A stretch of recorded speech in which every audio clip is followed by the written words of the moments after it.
Number शुरू करेंगे जो आज वो है वर्स नंबर 29। ये बहुत इंटरेस्टिंग वर्स है 29। और अब हम थोड़ा सा भक्ति की महिमा के बारे में चर्चा कर रहे हैं। तो लेट्स रिसाइट 29। समोहम सर्वभूतेषु नमोदेशोऽस्ति न प्रियाय भजन्ते तु मां भक्त्या मम चाप्यहम्। मैं न तो किसी से द्वेष करता हूँ, न ही किसी के साथ पक्षपात करता हूँ। मैं सबों के लिए संभाव हूँ, किंतु जो भी भक्तिपूर्वक मेरा सेवा करता है वह मेरा मित्र है, मुझ में स्थित रहता है और मैं भी उसका मित्र हूँ। पढ़िए तात्पर्य। यहाँ यह प्रश्न किया जा सकता है कि जब कृष्ण का सबों के लिए संभाव है और उनका कोई विशिष्ट मित्र नहीं है, तो फिर वे उन भक्तों में विशेष रुचि क्यों लेते हैं जो उनकी दिव्य सेवा में सदैव लगे रहते हैं। किंतु यह भेदभाव नहीं है, यह तो सहज है। इस जगत में हो सकता है कि कोई व्यक्ति अत्यंत उपकारी हो, किंतु तो भी वह अपनी संतानों में विशेष रुचि लेता है। श्री भगवान का कहना है कि प्रत्येक जीव चाहे वह जिस योनि का हो उनका पुत्र है, अतः वे हर एक को जीवन की आवश्यक वस्तु प्रदान करते हैं। वे उस बादल के सदृश हैं जो सबों के ऊपर जल वृष्टि करता है, चाहे यह वृष्टि चट्टान पर हो या स्थल पर या जल में हो। किंतु श्री भगवान अपने भक्तों का विशेष ध्यान रखते हैं। ऐसे ही भक्तों का यहाँ उल्लेख हुआ है, वे सदैव कृष्ण भावनामृत में रहते हैं। फलतः वे निरंतर श्री कृष्ण में लीन रहते हैं। कृष्ण भावनामृत शब्द ही बताता है कि जो लोग ऐसे भावनामृत में रहते हैं वे सजीव अध्यात्मवादी हैं और उन्हीं में स्थित हैं। श्री भगवान यहाँ स्पष्ट रूप से कहते हैं मयि ते, अर्थात वे मुझ में हैं। फलतः श्री भगवान भी उनमें हैं। इससे ये यथा मां प्रपद्यन्ते तांस्ते भजाम्यहम् की भी व्याख्या हो जाती है। जो भी मेरी शरण में आ जाता है उसकी मैं उसी रूप में रखवाली करता हूँ। यह दिव्य आदान प्रदान भाव विद्यमान रहता है, क्योंकि भक्त तथा श्री भगवान दोनों सचेतन हैं। जब हीरे को सोने की अंगूठी में जड़ दिया जाता है तो वह अत्यंत सुंदर लगता है। इससे सोने की महिमा बढ़ती है, किंतु साथ ही हीरे की भी महिमा बढ़ती है। श्री भगवान तथा जीव निरंतर चमकते रहते हैं, और जब कोई जीव श्री भगवान की सेवा में प्रवृत्त होता है तो वह सोने की भांति दिखता है। श्री भगवान हीरे के समान है, अतः यह संयोग अत्युत्तम होता है। शुद्ध अवस्था में जीव भक्त कहलाते हैं। परमेश्वर अपने भक्तों के भी भक्त बन जाते हैं। यदि श्री भगवान तथा भक्त में आदान प्रदान का भाव न रहे तो सगुणवादी दर्शन ही न रहे। मायावादी दर्शन में परमेश्वर तथा जीव के मध्य ऐसा आदान प्रदान का भाव नहीं मिलता, किंतु सगुणवादी दर्शन में ऐसा होता है। प्राय दृष्टांत दिया जाता है कि श्री भगवान कल्प वृक्ष के समान है और मनुष्य इस वृक्ष में से जो मांगता है श्री भगवान उसकी पूर्ति करते हैं। किंतु यहाँ पर जो व्याख्या दी गई है वह अधिक पूर्ण है। यहाँ पर श्री भगवान को भक्त का पक्ष लेने वाला कहा गया है। यह भक्त के प्रति श्री भगवान की विशेष कृपा की अभिव्यक्ति है। श्री भगवान के आदान प्रदान भाव को कर्म के नियम के अंतर्गत नहीं मानना चाहिए। यह तो उस दिव्य अवस्था से संबंधित रहता है जिसमें श्री भगवान तथा उनके भक्त कर्म करते हैं। भगत भक्ति इस जगत का कार्य नहीं, यह तो उस अध्यात्म जगत का अंश है जहाँ शाश्वत आनंद तथा ज्ञान का प्राधान्य रहता है। हरे कृष्णा। तो देखिए ये जो पॉइंट है अभी आएगा, और पीछे जो हमने चर्चा किया था तो हमने 25 से शुरू किया था, बेसिकली नॉट 26 से शुरू किया था भक्ति की महिमा के बारे में विषय चर्चा करना। तो उसमें 26 वर्स जिसमें कि भगवान एक सिंपल एक्टिविटी बता रहे हैं कि कैसे हमें भक्ति करनी चाहिए, और सिंपल तरीका क्या है, पत्रम पुष्पम फलम तोयम। ये भक्ति से अगर अर्पित करें तो क्या हो जाता है, मैं उसको स्वीकार करता हूँ। और फिर ये भी नहीं तो बहुत ही मिनिमम स्टैंडर्ड पे भगवान कह रहे हैं। अगर मान लो कोई कहे कि मैं प्रयतात्मना नहीं हूँ और भक्ति मेरे अंदर नहीं है, तो फिर भी भगवान एक स्कोप दे रहे हैं जिसमें कह रहे हैं यद करोषि यद अश्नासी यद जुहोषि ददासी यद तपस्वी कौनते तत्कुरुष्म दर्पणम। तो इसमें मैंने आपको सन्निष्ठ और परिनिष्ठ ये दो बातें बताई थी। ऊपर कमरे में सन्निष्ठ और परिनिष्ठ ये दो बातें बताई थी। तो सन्निष्ठ और परिनिष्ठ ये अगर समझ में आ गया तो आगे की बात और समझ में आएगी। फिर इसके बाद जो सन्निष्ठ हैं, खास करके जो अपने एक्टिविटीज़ को भगवान को अर्पित करना चाहते हैं, तो किसी भी कार्य के साथ उसके शुभ और अशुभ फल जुड़े होते हैं। ये मैंने बताया था। तो शुभ और अशुभ फल जब जुड़े होते हैं तो खाली भक्ति करने मात्र से, क्योंकि आप भगवान को अर्पित कर रहे हैं, तो धीरे धीरे आप उसके अशुभ और शुभ फल जो भी आएंगे उससे आप मोक्ष प्राप्त कर लोगे। उससे आपको संन्यास प्राप्त होगा। संन्यास मतलब डिटैचमेंट, और उस डिटैचमेंट के भाव से जब आप युक्त होगे भगवान की सेवा में तो आप भगवान को प्राप्त करोगे। कंप्लीट साइंस है, माँ उपेश्यसी, भगवान को प्राप्त करोगे। अब बात आती है कि भगवान अपने उन भक्तों की बात कर रहे हैं कि उनके लिए भगवान क्यों पार्शियल हैं। एक्चुअली ये विषय वस्तु इतना गहरा है कि एक्चुअली में भगवान की जितनी लीलाएँ हैं उसमें हमें एक चीज़ कॉमन दिखेगी कि भगवान कहीं ना कहीं देवताओं का पक्ष लेते हैं और असुरों का विनाश करते हैं। जब 6th कैंटो ख़त्म होता है तो 7th कैंटो की शुरुआत में ही राजा परीक्षित नहीं, एक्चुअली में ये राजा परीक्षित का भी प्रश्न था कहीं ना कहीं, और फिर युधिष्ठिर महाराज का भी सेम ही प्रश्न था जो उन्होंने राजसी यज्ञ में पूछा था नारद मुनि से। तो जो पहला चैप्टर है 7th कैंटो का, उस चैप्टर का नाम ही है द इक्वल, है ना। तो भगवान हर किसी के लिए क्या है, समदर्शी हैं, समदर्शी भगवान, हिंदी में कहेंगे समदर्शी भगवान। तो उस कंसेप्ट को समझाना शुरू करते हैं और बताते हैं कि भगवान अगर किसी के साथ बुरा करते भी हैं तो भी उसका परम भला होता है, क्योंकि उसको वो गति प्राप्त होती है जो कि हो सकता है उसको अपनी तपस्या के द्वारा भी प्राप्त ना हो।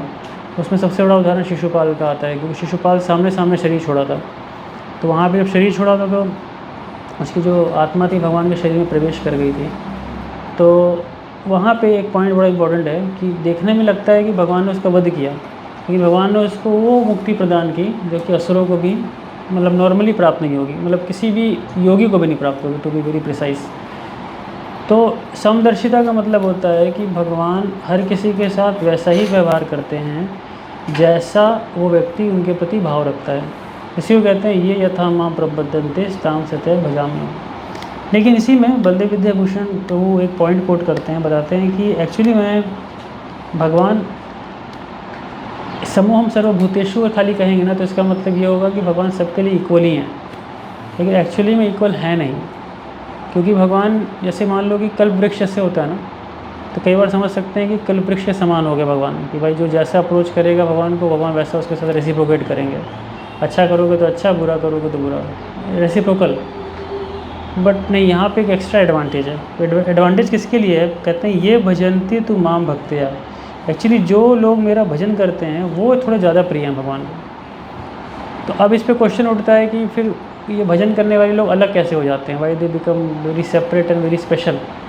क्योंकि हर कोई अपना जीवन तो कर्मों के हिसाब से जी रहा है ना, तो कहाँ पे जाके वो डिफरेंस आ जाता है। आप आर्गूमेंट समझ रहे हो ना, अब आर्गूमेंट नहीं समझोगे तो आंसर ही समझाएगा क्या आंसर है। तो आर्गूमेंट ये है, ध्यान से सुनना, आर्गूमेंट फिर से रिपीट कर रहा हूँ। आर्गूमेंट ये है, बलदेव विद्याभूषण कह रहे हैं कि जितने भी जीव हैं वो अपना जीवन जो व्यापन करते हैं संसार में, वो कर्मों के हिसाब से ही व्यापन कर रहे हैं, ठीक है। तो जब कर्मों के हिसाब से व्यापन कर रहे हैं तो एक प्रकार से भगवान के लिए क्या है, इक्वल ही हुए, कोई भेद तो हुआ नहीं। कोई अच्छे कर्म किया होगा, कोई बुरे कर्म किया होगा, अल्टीमेटली है तो कर्म ही हो। फिर भी उनमें से कुछ होते हैं जिनको भगवान स्पेशल फेवर करते हैं। तो ऐसा क्यों, तो what is so special about it. तो वहाँ आर्गुमेंट देते हैं कि क्या जो भक्ति है वो कर्मों से कहीं जन्म लेती है, किसी प्रकार का कर्म उस जीव ने किया था, इस कारण से भक्ति ने जन्म लिया। आया इतना आर्गुमेंट समझ में। तो उन्होंने रेफ्यूट करके कहा कि नहीं, कर्म से कभी भक्ति जन्म नहीं लेती है। आप कितने अच्छे भी कर्म करोगे दुनिया में ना, तो कोई गारंटी नहीं है कि भगवान की कृपा को आप आकर्षित कर पाओगे। ये पॉइंट बिल्कुल इंपॉर्टेंट है जानना। कितने भी अच्छे कर्म करो, देयर इज़ नो गारंटी कि आप भगवान की कृपा आकर्षित कर पाओगे। क्यों, क्योंकि वो भक्ति या कृपा आती कैसे, भगवान की स्वरूप शक्ति के कारण आती है। ये पॉइंट बहुत टेक्निकल है। जब तक वो स्वरूप शक्ति हृदय में मैनिफेस्ट नहीं करेगी, वो भक्ति हृदय में मैनिफेस्ट नहीं करती है। वो कहाँ से आएगी, फिर से डिवोटी से आएगी, भगवत संग से आएगी, भगवान के भक्तों के संग से आती है। तो कभी भी इंडिपेंडेंट किसी एक्टिविटी के द्वारा नहीं आएगी। भक्ति भक्ता संजायते, भक्ति जो होती है हमेशा भक्त के संग में ही पैदा होगी और उसका कोई रूट कॉज हो ही नहीं सकता है। ये रूट बात अगर क्लियर हो जाएगी ना, तो इसीलिए जिस किसी पे महत कृपा हो गई ना, उस वो भगवान की बुक में ऑटोमेटिकली एंटर हो जाएगा। सिंपल सी बात है। इसीलिए आप अगर 9 स्टेजेस भक्ति के देखोगे ना, आदो श्रद्धा तथा साधु संग अथवा भजन क्रिया तथा अनर्थ निवृत्ति स्यात्, फिर निष्ठा, रुचि, आसक्ति, भाव, प्रेम, ऐसे जाती है बातें। लेकिन विश्वास ठाकुर जब एनालिसिस करते हैं तो 14 बताते हैं 9 की बजाय। और 9 के बजाय 14 बताते हैं तो 3 या 4 तो शुरुआत में बताते हैं। तो उसमें सबसे पहले वो बताते हैं महत सेवा, फिर महत कृपा, फिर जाके श्रद्धा जागृत होती है। ठीक है, तो महत कृपा कैसे आएगी? महत कृपा से पहले महत सेवा होती है। जब भी किसी ने अगर गलती से जो भी कह लो या बाई चांस कभी कोई महत सेवा कर दी ना, समहाउ उसकी वो भक्ति शुरू हो जाती है उस टाइम पे, इट हैज़ स्टार्टेड, कि महत सेवा से ही उसको महत कृपा प्राप्त हो जाती है। जैसे बहुत सारे उदाहरण हैं, जैसे कि अपने नारद मुनि का उदाहरण देख लो आप, तो वो महत कृपा क्यों प्राप्त किए थे? क्योंकि महत सेवा की थी उन्होंने, खाली प्रसाद पा करके, उनका उच्छिष्ट पाया था, उनकी सेवा की थी। और थोड़ा पहले जाओगे तो बताते हैं कि नारद मुनि के अंडर में ऐसे गुण थे जिससे कि भक्ति वेदांती बहुत आकर्षित हुए थे उनसे। और वो गुण वहाँ पे बताते हैं कि अर्भक, मतलब छोटे बालक तो थे वो, लेकिन ज़्यादा बोलते नहीं थे, ज़्यादा खेलकूद नहीं करते थे, ज़्यादा बदमाशी नहीं करते थे। तो he was sincere and dedicated, इस कारण से भक्ति वेदांती की कृपा उनके ऊपर हुई। तो यहाँ अल्टीमेटली पॉइंट क्या है? कृपा से शुरू होती है, और कृपा में ही भगवान की स्वरूप शक्ति छुपी हुई है। उस स्वरूप शक्ति के कारण क्या होता है? भगवान उस व्यक्ति को एक अलग तरीके से आइडेंटिफाई करते हैं, वो एक उसमें नहीं है, is not on the same level. तो ये अगर टेक्निकलिटी आपको समझ में आई तो आपको पार्शियलिटी भी समझ में आएगी कि भगवान वैसे तो समदर्शी हैं, समोहम सर्वभूतेषु न मे द्वेषो अस्ति न मे प्रिय। जैसे वर्षा होती है, वर्षा को भी द्वेष नहीं करती कि भाई पत्थर पे गिर रही हूँ कि मैं जल में गिर रही हूँ, चाहे मैं मिट्टी पे गिर रही हूँ। वो जल जो वर्षा का है वो हर जगह गिरता है, लेकिन फिर भी डिफरेंस कहाँ पे आता है? जबकि कौन उसको रिसीव कर रहा है। तो जो भक्त होगा, क्योंकि उसके अंदर स्वरूप शक्ति है, कृपा है भगवान की, वो उसको बहुत पॉजिटिवली रिसीव करेगा, वो भगवान की भक्त के रूप में रिसीव करेगा, भगवान की कृपा के रूप में रिसीव करेगा। और इसलिए वहाँ पे एक स्पेशल इम्पार्शियलिटी भगवान की दिखती है। ये साफ साफ ये वजंती तो माम भक्त्या मयि ते तेषु चाप्यहम्। अब जो मयि ते तेषु चाप्यहम् शब्द है ना, उसका अर्थ ये होता है कि भगवान कह रहे हैं कि अगर हिंदी में देखोगे तो कह रहे हैं मुझ में स्थित रहता है और मैं उसका मित्र हूँ, नॉन डिफरेंट, मतलब हम एक ही हैं, वी आर फ्रेंड्स, हम इतने करीब हैं आपस में। तो यहाँ पे बलदेव विद्याभूषण को एग्जाम्पल देते हैं और बताते हैं कल्प वृक्ष का। क्योंकि अगर मान लो खाली भगवान को कल्प वृक्ष बोल देना तो उससे भी एग्जाम्पल परफेक्टली सेट नहीं होगा। क्यों परफेक्टली सेट नहीं होगा? क्योंकि यहाँ पे आदान प्रदान नाम की कोई चीज़ नहीं है। कल्प वृक्ष के साथ आदान प्रदान नहीं है, वो तो गए मांग लिया और दे दिया। तो आदान प्रदान का पॉइंट कहाँ इस्टेब्लिश होगा? जहाँ पे कि व्यक्ति एज अ पर्सन कृष्ण को देखेंगे। यहाँ पे वेदांत सूत्र का एक सूत्र आता है 2.37, जिसमें बात बोला है उपपद्यते चाभयो उपलभ्यते च, partiality to the devotees is reasonable to the lord. मतलब बहुत रीजनेबल आर्गूमेंट है ये कि भगवान पार्शियल होंगे ही होंगे अपने भक्तों के साथ, इसको आप रोक ही नहीं सकते हो। और भगवान खुद कहते हैं, जैसे कि आप सेक्शन पढ़े होगा भागवतम का, तो अम्बरीश महाराज का और दुर्वासा मुनि का सेक्शन था। जब दुर्वासा की वजह से दर्शन लगे थे तो कहीं से बचाव नहीं हुआ उनको। अंत में जाके भगवान के पास जब गए तो भगवान ने भी बात बहुत पार्शियल रूप से बोल दी। 2 ब्राह्मण थे दुर्वासा, फिर भी बात बोल दी, अहम भक्त पराधीनो नहीं अस्वतंत्र वधिजम, स्वतंत्र नहीं हूँ मैं, पूरी तरह से अपने भक्तों पे क्या हूँ मैं? अधीन हूँ मैं, आश्रित हूँ। तो ये पॉइंट बहुत इंपॉर्टेंट है हमको पकड़ना, कि ये जो वेदांत के अंदर बात बोली गई है ना कि Krishna is very very partial two his devotees is a reasonable argument. एक बहुत रीजनेबल आर्गूमेंट है कि होगा ही होगा। उसी पॉइंट को श्रील प्रभुपाद भी बड़े सिंपल भाषा में परपट के अंदर बता रहे हैं।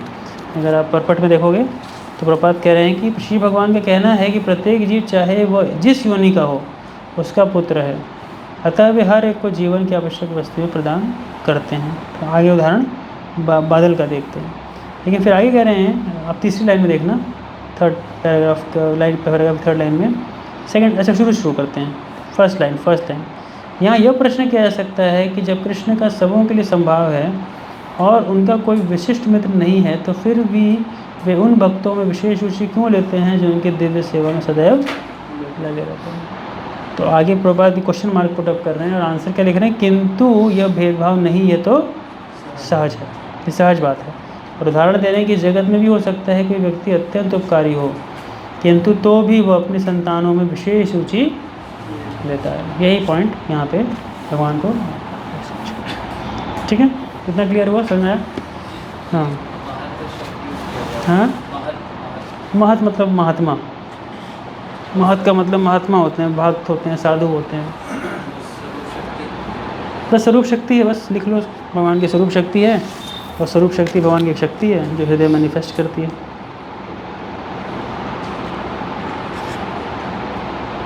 ठीक है, और किसी कोई प्रश्न? जैसे मैं गणपति नारायण जी का, तो वो चप्पल नहीं थे और कहीं नहीं, मतलब उनके संयम थे, तो इन एक्शनल गुणों के कारण महत कृपा हुई इन पे या फिर कैसे? महत कृपा उसी से हुई थी, वो खुद इस बात को वर्णन करते हैं वहाँ पे, क्योंकि मैं ऐसी क्वालिटीज़ थी तो उसी कारण से खाली महत कृपा हुई। फिर मैंने महत सेवा भी की थी, मैंने उनका सामान उठाना, सफाई करना, उनका उच्चिष्ट पाना, तो बहुत वेज इट गोज। महत कृपा महत सेवा दोनों रेसिप्रोकल है आपस में। जितनी महत सेवा करेंगे उतनी महत कृपा मिलेगी, जितनी महत कृपा होगी उतनी महत सेवा भी कर पाएंगे। It goes both ways actually. कहीं किसी पॉइंट पे शुरू करना पड़ता है इसमें। हाँ सॉरी, इसे मतलब एक प्रकार से भक्ति स्टार्ट, भक्ति भक्ति के लिए एक प्रकार से जब मैं सेवा की या मैं की कृपा हाँ होगी, उसी से मिली, उसी से श्रद्धा जागृत हुई, क्योंकि आदो श्रद्धा से पहले ही पॉइंट रखा है उन्होंने, महत कृपा महत सेवा का। तो ये दोनों पॉइंट पहले क्यों रखे हैं? क्योंकि इसी से श्रद्धा जागेगी, और श्रद्धा जब जागेगी तो फिर वो आगे भजन क्रिया और बाकी प्रोसेस आगे बढ़ेगा। मृगा की केस में देखें तो मुझे मतलब तो महत कृपा ही है ना उनका। हाँ, महत कृपा है। और क्लियर करना चाह रहा था कि भगवान अपना पार्षद है भक्तों के लिए। भक्ति करने की इच्छा ये कैसे डेवलप होती है? मतलब जैसे हमने 7th चैप्टर में पढ़ा था कि वो 4 प्रकार के होते हैं, तो जो फॉर्चुनेट होते हैं वो भगवान के पास, जैसे कोई दुखी है मान लीजिए, वो फ्रस्ट्रेट भी हो सकता है, और जो फॉर्चुनेट होगा वो भगवान के पास जाएगा। तो इसमें फिर ये जो भगवान के पास जा रहा है उसके बाद अल्टीमेटली डिज़ायर आ रही है ना कहीं से कि वो भगवान के पास जाएगा, तो वो डिज़ायर कैसे जनरेट होती है? डिज़ायर कैसे जनरेट हो रही है? कहीं ना कहीं उसको भगवान के भक्तों की कृपा है तभी डिज़ायर जनरेट हो रही है। इसलिए वहाँ पे वो वर्ड जो भगवान यूज़ करते हैं सुकृतनो, तो सुकृत मानना चाहिए उनको। और वहाँ भक्ति का कहीं मेंशन नहीं आता है, तो कहीं अच्छी सुकृति भी होती है ना तो भी भगवान के पास जाने की इच्छा करेगी। तो ये सुकृति होने का ही कारण होती है, और कोई कारण से हो नहीं सकता। लेकिन फिर भी भजन प्रक्रिया, भजन पद्धति, भजन तभी शुरू कर पाएगा जब उसका वो महत कृपा जब तक होगी, उसके बिना नहीं कर पाएगा वो, जितना सुकृत क्यों ना हो। जब चाहे चला भी जाए भगवान के पास, लेकिन हाँ, भजन तो फिर भी नहीं शुरू होगा। ऐसा बहुत विजिटर्स होते हैं टेम्पल में, विजिट करके चले जाएंगे वो, फिर लगता चैंटिंग ना करें, तो कहीं ना कहीं उसको पुण्य आत्मा है, लेकिन फिर भी भजन प्रणाली को स्वीकार नहीं किया उसने अब तक। मुझे जैसे मतलब कृपा का जैसे समझ रहता है, मतलब जैसे कल आप बता रहे थे कि एक लव मात्र का जो साधु संग है उससे भी किसी को बड़ा फ़ायदा हो जाता है। तो एक कृपा मतलब क्या वो ऐसा चाहते हैं भक्त लोग देख करके, या फिर कोई भी उनके टच में आ गया समाज उधर ऐसे कृपा हो गई? दोनों वैलिड है, दोनों वैलिड है। कोई बहुत महाभागवत होते हैं ना, तो उनके टच में आ गए लोग भक्त बन जाते हैं। जैसे श्री चैतन्य महाप्रभु थे, श्रील प्रभुपाद थे। प्रभुपाद को कई उनके डिसाइपल्स का सुनोगे तो ऐसे एनेक्डोट्स बताएंगे कि प्रभुपाद एयरप्लेन से उतर रहे थे और देखा तो एकदम एफल्जेंस था प्रभुपाद के चेहरे पे, वो देख के ही हमें भक्त बनने की इच्छा आ गई। तो कई बार ये इम्पैक्ट भी हो सकता है, और कई बार ये भी होता है कि भक्त भी इच्छा से कृपा करते हैं उनके ऊपर। जैसे एक स्टीवर्ड थी, एयर होस्टेस थी, तो अब वो क्या हुआ कि प्रभुपाद अपना प्लेन में जा रहे थे फ्लाइट में, तो प्रभुपाद के बाउल में झालमुड़ी या मूढ़ी रखी थी, प्रभुपाद खा रहे थे उसको। तो वो जो लेडी थी वो देखी क्या है इनके प्लेट में, वो भी खाना चाहती थी, उसने समां हाथ डाल दिया था उठा के खाने के लिए, क्योंकि वेस्ट में तो इतना वो रिस्पेक्ट और रेफरेंस तो होता नहीं है। तो जब उठाने लगी तो फिर प्रभुपाद ने रोका नहीं उसको कि ये जूठा खा रही हूँ मेरा, तो प्रभुपाद ने दे दिया खाने में। और फिर बहुत सालों के बाद एक डिवोटी डिस्ट्रीब्यूशन करते हुए अमेज़न के जंगलों में जब गए थे, तो अमेज़न में कहीं पर डिस्ट्रीब्यूशन करते हुए जब गए तो एक घर के पास गए, और घर पे जब नॉक किया तो एक माता जी निकली तिलक लगा करके। तो वो जब अंदर गए, उनको प्रसाद सब खिलाया, तो फिर उन्होंने स्टोरी बताई कि मैं ही वो एयर होस्टेस थी जो कि प्रभुपाद का प्रसाद खाई थी। तो बाद में जाके माता जी ने जब तक हमारे से वो लिया था, दीक्षा लिया था। बहुत फेमस स्टोरी है। तो आप देखोगे तो यहाँ पे खुद कृपा की प्रभुपाद ने, है ना। ऐसे महाप्रभु के पास टाइम में भी आता है कि महाप्रभु को देख करके भी कई लोग भक्त बन जाते थे खाली साउथ इंडिया के अंदर, लेकिन कई लोगों पे इंटेंशनली महाप्रभु ने कृपा भी की। तो बहुत वेरी कोर्स जैसे ऐसे कहते हैं कि मतलब हमें सेवा करनी चाहिए तब कृपा होगी, ऐसे जा करके कृपा मानना नहीं चाहिए, मतलब उससे अच्छा है कि सेवा करके। हाँ, तो हमारी ओरिएंटेशन ऐसी होनी चाहिए। अगर हम खाली मुँह खोल के बैठे हैं तो नहीं कृपा होगी। उसमें तो सही में जाकर कुछ करना पड़ेगा कि उनके हृदय को द्रवित करना पड़ेगा। हाँ, एक भक्त थे, अभी बड़ा अच्छा पॉइंट एक शेयर किया था, कह रहे थे हमारी पूरी भक्ति का जितना प्रोसेस है वो इन्वोकेटरी है। इन्वोकेटरी मतलब वो दूसरे को हृदय को द्रवित करने वाला है। जब तक सामने वाले का हृदय द्रवित नहीं होगा वो कृपा नहीं प्राप्त होती है। भले वो भगवान हो, चाहे वो प्रभुपाद हो, चाहे कोई भी हो, गुरु भी क्यों ना हो, लेकिन फिर पॉइंट है कि वो हृदय द्रवित करने वाली बात है। व्यक्ति अपने आचरण से, अपने व्यवहार से, अपने हर चीज़ से उस चीज़ को करता है तो जाके वो कृपा प्राप्त होती है। तो इसमें जैसे कुछ ही बताते हैं कि भक्त तो इतने मतलब उनका हृदय द्रवित ही रहता है, तो कृपा बांटने नहीं, फिर भी ऐसा नहीं द्रवित रहता है तो बेवकूफ़ होते हैं वो, कैसे कृपा बांटेंगे, नहीं इतना भी नहीं होता है। देखो महाप्रभु नित्यानंद प्रभु से ज़्यादा कोई द्रवित हृदय तो है नहीं किसी का, लेकिन फिर भी डिस्क्रिमिनेशन तो था बांटते समय। जैन चैतन्य तो कहते हैं ना, स्थान स्थान ना देखी, पात्र पात्र ना देखी, ना ही स्थान स्थान, न पात्र देखा ना पात्र देखा, न स्थान देखा ना स्थान देखा, दिया सबको, लेकिन फिर भी ऐसा नहीं था कि हर जगह हर किसी को दिया। रिस्ट्रिक्शन थी कहीं पे, कुछ जगहों पर लिमिटेशंस थी।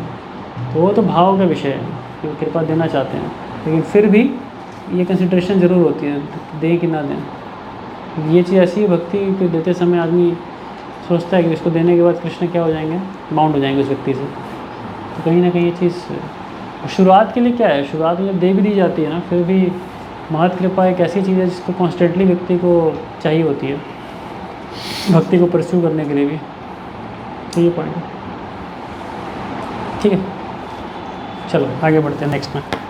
तो अब जो वर्ड्स आएंगे जो कि 30, 31 और 32, ये 3 वर्सेस बताएंगे भक्ति की एक और ग्लोरी। अब तक भक्ति कुछ ग्लोरीज देखी हमने, अब अगली ग्लोरी भक्ति की क्या है कि भक्ति इज़ ऑल प्यूरीफाइंग, वो हर प्रकार से शुद्ध करने वाली है। भक्ति से भी ज़्यादा पावरफुल चीज़ कोई नहीं है संसार में जो व्यक्ति को प्योर कर सकती है। ये चीज़ यहाँ पे हमें 3 वर्सेस में देखने को मिलेगा।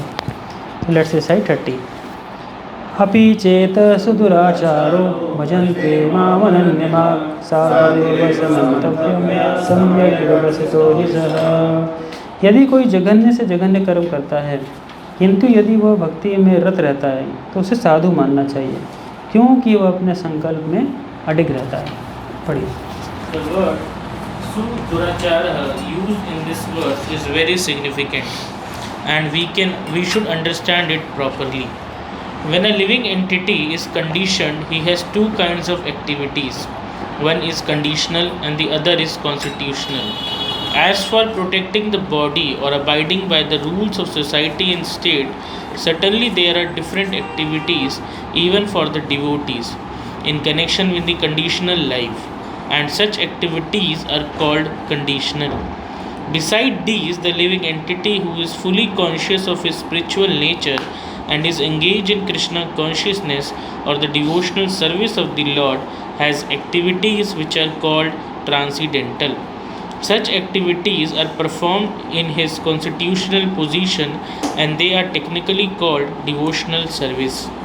Now, in the conditioned state, sometimes devotional service and the conditional service in relation to the body will parallel one another.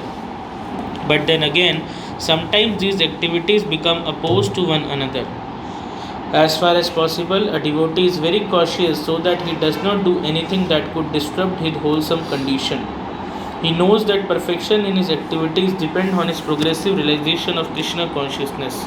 Sometimes, however, it may be seen that a person in Krishna consciousness commits some act which may be taken as most abominable socially or politically. But such a temporary fall down does not disqualify him. In the Srimad Bhagavatam, it is stated that if a person falls down but is wholeheartedly engaged in the transcendental service of the Supreme Lord, the Lord, being situated within his heart, purifies him and excuses him from that abomination. The material contamination is so strong that even a yogi fully engaged in the service of the Lord sometimes become ensnared. But Krishna consciousness is so strong that such an occasional fall down is at once rectified. Therefore, the process of devotional service is always a success. No one should deride a devotee from such accidental fall down from the ideal path, For as explained in the next verse, such occasional fall down will be stopped in due course as soon as a devotee is completely situated in Krishna consciousness.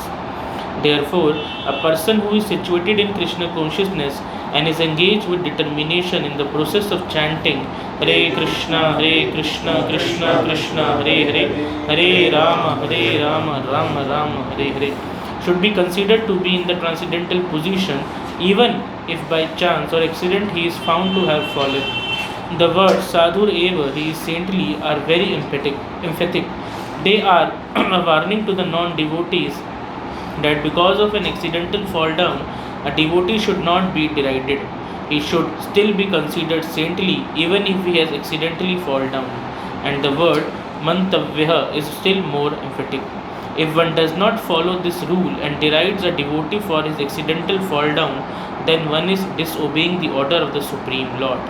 The only qualification of a devotee is to be unflinchingly and exclusively engaged in devotional service. In the Narasimha Puran, the following statement is given: Bhagavati cha harav anya chetha dhrishya malino api virajate manushya nahi shashiko kol kalushya cha bhi kadachit timir para bhavatam upiti chandraha. The meaning is that even if one fully engaged in the devotional service of the Lord is sometimes found engaged in abnormal activities, these activities should be considered to be like the spots that resembles the mark of a rabbit on the moon. Such spots do not become an impediment to the illusion of moonlight. Similarly, the accidental fall down of a devotee from the path of saintly character does not make him abnormal. On the other hand, one should not misunderstand that a devotee in transcendental devotional service can act in all kinds of abnormal ways. This verse only refers to an accident due to the strong power of material connections. Devotional service is more or less a declaration of war against the illusionary energy. As long as one is not strong enough to fight the illusionary energy, there may be accidental fall downs. But when one is strong enough, he is no longer subjected to such fall downs as previously explained. No one should take advantage of this verse and commit nonsense and think that he is still a devotee. If he does not improve in his character by devotional service, then it is to be understood that he is not a high devotee. तो ये क्या है, देखिए बता रहे हैं ना कि कोई व्यक्ति किसी प्रकार के पाप कार्यों में जुड़ा है मान लो, लेकिन एक ही क्वालिफिकेशन है उसकी, भजते माम अनन्य भाग, मेरा भजन करता है अनन्य भावना से। अनन्य भक्ति बताई थी पहले, अनन्याश्चंत योग तो ये जना पर उपासित तेषा भी नित्युक्ता नाम योगश्रम महामूल। ये अनन्य भक्ति बहुत बार आएगी, 8 चैप्टर में दिखाया था, 8.14 में अनन्य भक्ति यहाँ पे बताया। उसके बाद भक्ति रसामृत सिंधु में डेफिनेशन दी हुई है, अनाभिलाषिता शून्यम ज्ञान कर्मादिनावृतम अनुकूलन कृष्ण अनुशीलनम भक्ति उत्तमा। तो ये अनन्य भक्ति, क्योंकि ये पॉइंट बहुत इंपॉर्टेंट है। तो अनन्य भक्ति में पहला तो अगर अनन्य भक्ति में कोई लगा हुआ है, मतलब उसका शेल्टर भगवान के अलावा, कृष्ण के अलावा कोई भी नहीं है संसार में। तो ऐसे व्यक्ति के साथ क्या होता है ना, मान लो वो आपको ऐसे दिखे, इट अपीयर्स कि वो दुराचारी है, और दुराचारी नहीं है, सुदुराचारी है, बहुत गलत कार्य करते हुए दिख रहा है आपको, तो भी शास्त्र इस बात को कहते हैं साधु रेव स मंतव्य। मंतव्य मतलब होता है मत से, मानने योग्य है। क्या मानने योग्य है? साधु मानने योग्य है। और प्रभुपाद ने बहुत स्पष्ट एकदम साइंस समझा रहे हैं, और साइंस में क्या बता रहे हैं एकदम कि क्या होता है कि अगर आप कॉन्स्टिट्यूशनल पोजीशन अपने स्थित हो गए हो, मान लो जीवेरे स्वरूप हो कृष्ण नित्यदास, ये पोजीशन आप प्राप्त कर चुके हो, तब तो ठीक है, आपके स्लिप्स फॉल डाउन चांसेस कम हैं। लेकिन जब आप कंडीशनल स्टेट में हो, बद अवस्था में हो, तो आपको दोनों चीज़ें साथ साथ लेके चलनी है। पहली स्थिति अपनी भक्ति को साथ लेके चलना है, दूसरा अपना कंडीशनल नेचर भी है। और कंडीशनल नेचर पे बहुत चीज़ें हो सकती हैं। कोई व्यक्ति बहुत कामी हो सकता है, बहुत काम भावना हो सकती है उसके अंदर, कोई बहुत क्रोधी हो सकता है, बहुत क्रोध की भावना उसके अंदर, फिर कोई द्वेषी बहुत हो सकता है, कोई लालची बहुत हो सकता है। ऐसे होगा, ये पैरेलल, दोनों पैरेलल चलती हैं साथ में। साधना की अवस्था में ये दोनों साथ साथ चलती हैं। समहाव व्यक्ति को खाली इसको समहाव मैनेज करना पड़ता है, कोई तरीका नहीं है इसका, इसको मैनेज ही करना पड़ता है। वो ब्राह्मण गुणों से मैनेज होता है, वो क्षमा दमा तप शांतिराजमेव च ज्ञान विज्ञानम आस्तिक्यम ब्रह्म कर्म स्वभावजम। क्षमा मतलब बहुत गुस्सा आ रहा है, तब भी आपको माइंड को कंट्रोल करना पड़ेगा। क्षमा का मतलब होता है हाउ टू बैलेंस इट। अभी आगे गुण आएंगे 10th चैप्टर में एंटर करेंगे तो क्षमा। फिर दमा, दमा मतलब आपको कोई अच्छी चीज़ दिख भी रही है तो भी आप अवॉइड करोगे उसको देखना। फिर कोई अच्छी चीज़ सुनाई दे रही है तो भी अवॉइड करोगे। इन द सेंस वाई दम, दम मतलब होता है उसको दबाना। क्षमा, दमा, तप, शौचम, शांतिर, आजीवम, है ना, ज्ञान विज्ञान आस्तिक्यम, 9 चीज़ें ब्राह्मणों के अंदर होती हैं। तो आपको क्या करना पड़ता है, till the time the conditional state is going on we have to balance it. इसको बैलेंस करते हुए चलना है और साइड बाई साइड अपने कॉन्स्टिट्यूशनल नेचर के प्रति भजन प्रक्रिया बढ़ाए रखना है। अब क्या होगा, इसको ध्यान सुनो, जब ये चीज़ कर रहे होगे तो ऐसा एक समय आएगा जहाँ पे आप स्लिप ऑफ हो जाओगे, आप गिर जाओगे कहीं ना कहीं, किसी न किसी कारण से गिर जाओगे, अपने प्रैक्टिस से फॉल कर जाओगे। जब प्रैक्टिस से फॉल कर जाओ तो यहाँ भगवान बहुत होप गिविंग सेशन दे रहे हैं कि वो फिर से भजन में लग जाएगा दोबारा, चिंता मत करो। क्योंकि यहाँ वर्ड क्या यूज़ किया है, सम्यक व्यवस्थित ही सब, क्योंकि वो राइटली सिचुएटेड है ना, तो वापस भजन में लग जाएगा दोबारा से। लेकिन जो व्यक्ति उसको देख रहा है और उसके अंदर फॉल्ट फाइंड कर रहा है, उसका पतन जरूर हो जाएगा, उसका पतन गारंटी है। क्यों? क्योंकि वो दोष देख रहा है जो दोष है नहीं भगवान के हिसाब से। इसीलिए दोषदर्शी या भक्तों में दोष देखना अपराध को जन्म देता है। अपराध का जन्म ही से होता है। कैसे जन्म होता है? पहले तो अपना ईगो बहुत स्ट्रांग होता है पहले। तो जब अपना ईगो स्ट्रांग होता है तो ईगो का अपना एक स्वभाव होता है, या तो ईगो सुपीरियरिटी कॉम्प्लेक्स में जाता है या तो इन्फीरियरिटी कॉम्प्लेक्स में जाएगा। वो किसी न किसी कॉम्प्लेक्स में ज़रूर रहेगा, ये ईगो होता है। तो क्या होता है ना, ईगो ज्ञान के माध्यम से, ईगो का नेक्स्ट डोर नेबर कौन है? इंटेलिजेंस। ईगो का जस्ट पड़ोसी है इंटेलिजेंस। वो इंटेलिजेंस इस्तेमाल करता है ये प्रूव करने के लिए कि ये बंदा जो है मेरे से तो गया गुजरा है, उसके लिए मेरे पास 10 पॉइंट्स हैं। देखो मेरे से ये साधना में बेकार है, ये मेरे से शिष्टाचार में बेकार है, ये मेरे से व्यवहार में अच्छा नहीं है, ऐसे XYZ 10 पॉइंट निकाल सकता है वो। और उसके लिए अगर उसको कहीं से उसके अंदर कोई स्लिप ऑफ दिख गया, गलती से कुछ हो गया उसके साथ, गलती से मान लो कभी उसके फ़ोन में कुछ देख लिया, अरे क्या देख रहा था ये फ़ोन में, कभी उसको देख लिया भाई किसी माता की से बात करते हुए, कुछ भी, कांडों की कमी नहीं है, दुनिया भर के कांड आपको मिलेंगे ही मिलेंगे सुनने को, देखने को। तो उस समय क्योंकि अगर वो सामने वाला जो फॉल्ट में है ना, अगर अपने भजन में स्थित है तो ठीक हो जाएगा कुछ टाइम, भगवान कह रहे हैं। अभी नेक्स्ट वाले वर्ष में आएंगे फिर बताएंगे, उसमें भगवान ये बोलेंगे शिवपरम भगवती धर्मात्मा। लेकिन जो व्यक्ति उसको फॉल्ट देख रहा है ना, उसका जरूर फॉल्ट डाउन हो जाएगा। इसलिए बहुत इम्पोर्टेंट है, राजनाथ महाराज भी कहते हैं कि अगर आप किसी व्यक्ति को देखो उसके अंदर कोई बुराई है और वही बुराई को आप ही रिपीट करो। कैसे रिपीट करो? मान लो कोई व्यक्ति आपसे एनवियस है, लेट सपोज कोई आपसे एनवियस है और आप भी उसके प्रति एनवियस व्यवहार करो, तो महाराज कहते हैं both are carrying the same disease, दोनों के अंदर सेम। जैसे हम लोग कई बारी भाषाएं सुने हैं, सिंपल भाषा सुनी है, कीचड़ में पत्थर मारना, है ना, कि चप्पल आपको काट रही है तो आप भी चप्पल को काटो, पैर में जूती काट रही है ना तो हम भी जूती काटेंगे। तो टिट फॉर टैट वाली फिलॉसफी जो है, तो that is not good. Tit for tat जब करते हैं तो ऑटोमेटिकली आप उसके बुरे गुणों को अपने अंदर ले लेते हैं, बहुत सटल रूप से। तो क्या करना चाहिए? उसको देखना चाहिए कि ठीक है ये सुदुराचारी भी क्यों ना हो, लेकिन क्योंकि भगवान के भजन में अनन्य भाव से लगा हुआ है तो कुछ टाइम में ठीक हो जाएगा और ये चीज़ एग्जिस्ट करेगी। क्योंकि देखिए प्रभुपाद क्या कह रहे हैं यहाँ पे, कि कह रहे हैं कि किंतु इसी के साथ यह समझने की भूल नहीं करनी चाहिए कि दिव्य भक्ति करने वाला भक्त सभी प्रकार के निंदनीय कर्म कर सकता है। फर्स्ट लाइन सेकंड पैराग्राफ की जो वर्स दिया हुआ है नरसिंह पुराण का, उसके नीचे वाले पैराग्राफ की फर्स्ट लाइन पढ़ रहा हूँ मैं हिंदी में। किंतु इसी के साथ ये समझने की भूल नहीं करनी चाहिए, क्या नहीं करनी चाहिए? कि दिव्य भक्ति करने वाला भक्त के सभी प्रकार के कर सकता है। इंग्लिश में क्या पढ़ो? One, on the other hand, one should not misunderstand that a devotee in transcendental devotional service can act in all kinds of abominable ways. This verse only refers to an accident. बस यही पे तो समझ के बात को, तो ये भूल नहीं करनी चाहिए, ये होगा ही होगा। अगर आपको कोई गलती दिखे, और आश्रम जीवन में तो दिख ही जाएगी कुछ ना कुछ बुराइयाँ ढूंढना तो कोई बड़ी चीज़ है नहीं, आराम से दिख जाती हैं। ये ऐसा कर रहा है, वैसा कर रहा है, ऐसे खा रहा है, ऐसे सोया हुआ है, ऐसे कर रहा है, पता नहीं क्या क्या। खाली क्यों ढूंढते हैं? इंटरनली अपने को ये प्रूव करने के लिए I am better than him. बस सेंट्रल एजेंडा यही होता है कि मैं इससे बेहतर हूँ कहीं ना कहीं, दैट्स ऑल।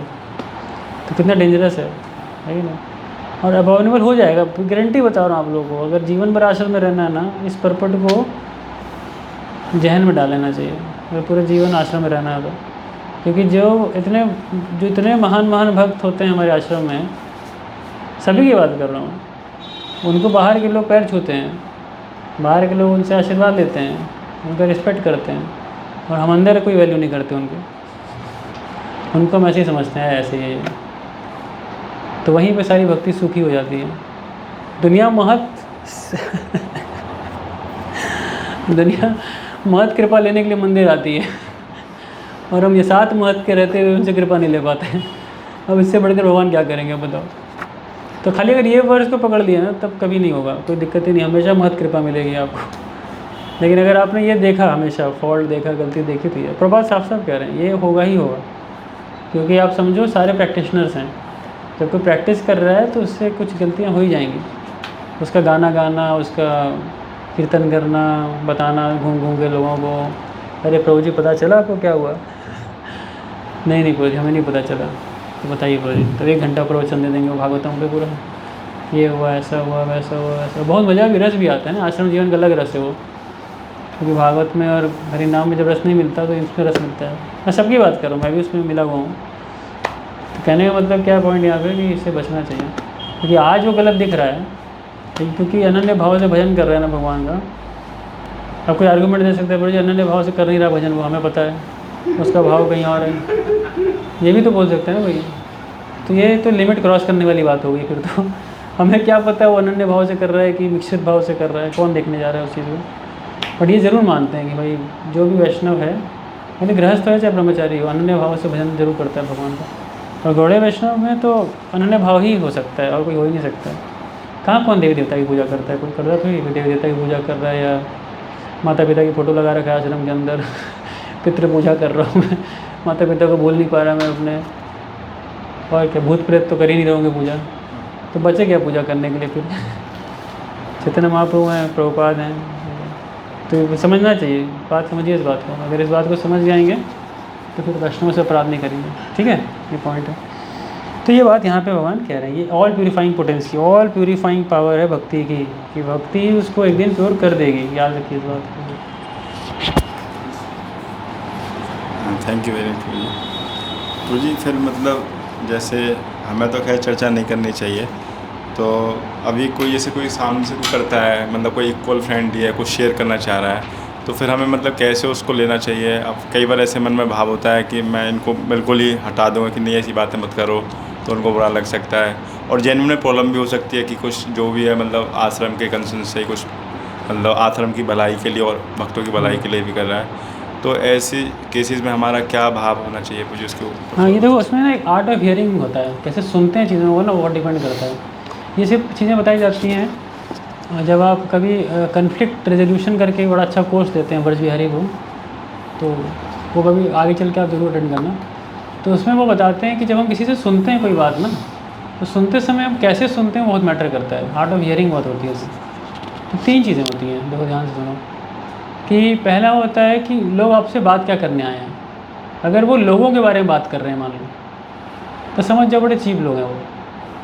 मान लो मैं इनसे कुछ बोलने गया हूँ, मैं मुद्दे पे कम बातें कर रहा हूँ, मैं इनसे क्या बात कर रहा हूँ, ये ऐसा है, वो ऐसा है, ये ऐसा वैसा, ये ऐसा वैसा, लोगों के बारे में ज़्यादा बात कर रहा हूँ, तो समझ जाओ कि बंदा ठीक नहीं है। क्यों नहीं ठीक है? क्योंकि एजेंडा इसका इशू कुछ नहीं है, ये खाली दोष देख रहा है। ऐसे हमें फ़िल्टर हियरिंग आनी चाहिए। दूसरा होता है इशू पे बात करो, इशू क्या है, इशू के डेप्थ में जाना चाहिए।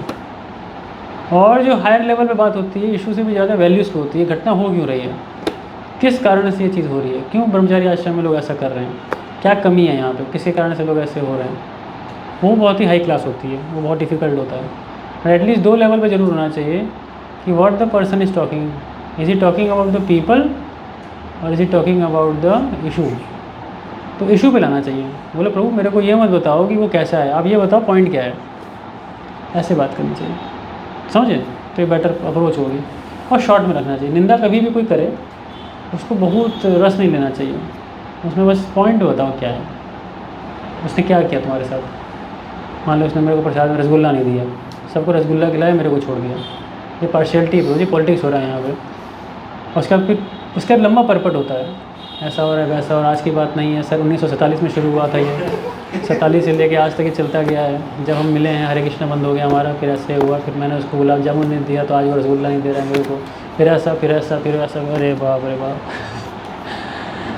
तो उसको बोलो रसगुल्ला हम खिलाएंगे तुम्हें, तुम इतना एक रसगुल्ले के चक्कर में कहाँ तक पहुँच गए। तो कुछ भी होता है इसमें थोड़ी बुद्धिमानी चाहिए होती है सुनते समय। तो क्या होगा, फिर हम बहुत नेगेटिविटी से भर जाएंगे, और अगर हम नेगेटिविटी से भरेंगे हम सेवा नहीं कर पाएंगे, किसी के साथ नहीं कर पाएंगे। आप देखना सबके साथ दोष दिखेगा, बड़ा दिक्कत होता है। जैसे मैंने किसी व्यक्ति को सुना था, एग्जैक्टली रेफरेंस तो मुझे नहीं पता, तो मैंने सुना था कि भागवतम में ऐसे वर्णन है फर्स्ट कैंटो में कि मतलब किसी की मतलब चाहे गलत है सुनोगे भी ना तो उसका दोष आएगा ही आएगा। ये तो आता ही है, किसी का भी दोष सुनोगे ना, वो आप बहुत मज़े से सुन रहे हो ना, गारंटी वो काम आप करोगे एक दिन, क्योंकि आप मज़ा ले रहे हो उसमें। तो ये बहुत सटल होता है, जो साउंड वाइब्रेशन जाती है हमारे अंदर ना, वो हमें इफेक्ट करती हैं। इसीलिए बुराई नहीं सुननी चाहिए लोगों को। अगर आपका अथॉरिटी भी नहीं है ना तो कभी मत सुनो फिर। तो मान लो एक तो है कि आपका अथॉरिटी है कि आपको भाई उस पर कोई रीज़न लेना है, तब भी शॉर्ट में सुनो। मान लो अथॉरिटी नहीं भी है तब तो कोई मतलब ही नहीं बनता है नहीं। तो अपनी भक्ति बचानी है तो करें, तो फिर ऐसे हर किसी में दोष देखेंगे फिर कभी संग नहीं कर पाएंगे। वैष्णव में जो करना चाहिए ना, वो संग से वो हो जाएंगे, वंचित हो जाएंगे, और फिर यही होगा कि अपराध करेंगे फिर आगे। ठीक है।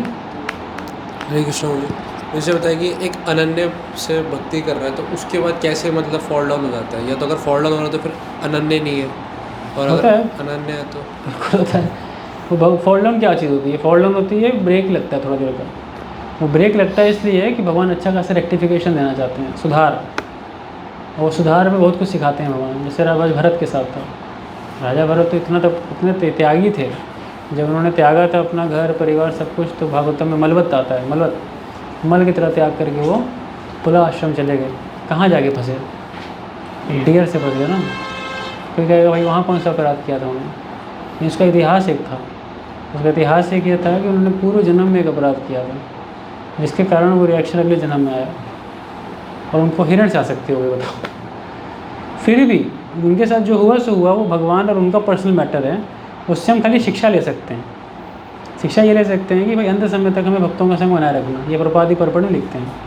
लेकिन अगर मान लो मैं उसमें दोष देखूँ, देखो कैसे थे भरत महाराज, कहीं नहीं अटके, जाकर के हिरण के साथ अटक गए। बताओ, तो ये हमारी भक्ति को डाउन कर देगा कहीं। तो भक्ति में एक ब्रेक लगता है कुछ टाइम का, क्योंकि भक्ति एटर्नल है। मैं कल ही पढ़ा था परपट में, एटर्नल है। तो जब वो चीज़ एटर्नल है ना, तो कुछ देर के लिए एक ब्रेक लगता है बस। जैसे ही वो क्षमा मांग लेता है या उससे अपराध से मुक्त हो जाता है, फिर वो आगे बढ़ जाता है।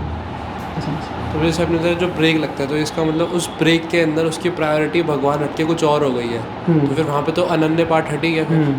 तो फिर वो दोबारा कैसे इस्टेब्लिश होएगा अपनी उस डिवोशन में? भक्तों का संग, साधु संग वहीं से आएगा तो वहीं से आएगा फॉर श्योर। इसीलिए बार बार ही महत कृपा, भगवान के भक्तों की कृपा बोली गई है, भगवान से ज़्यादा बढ़कर बोली गई है।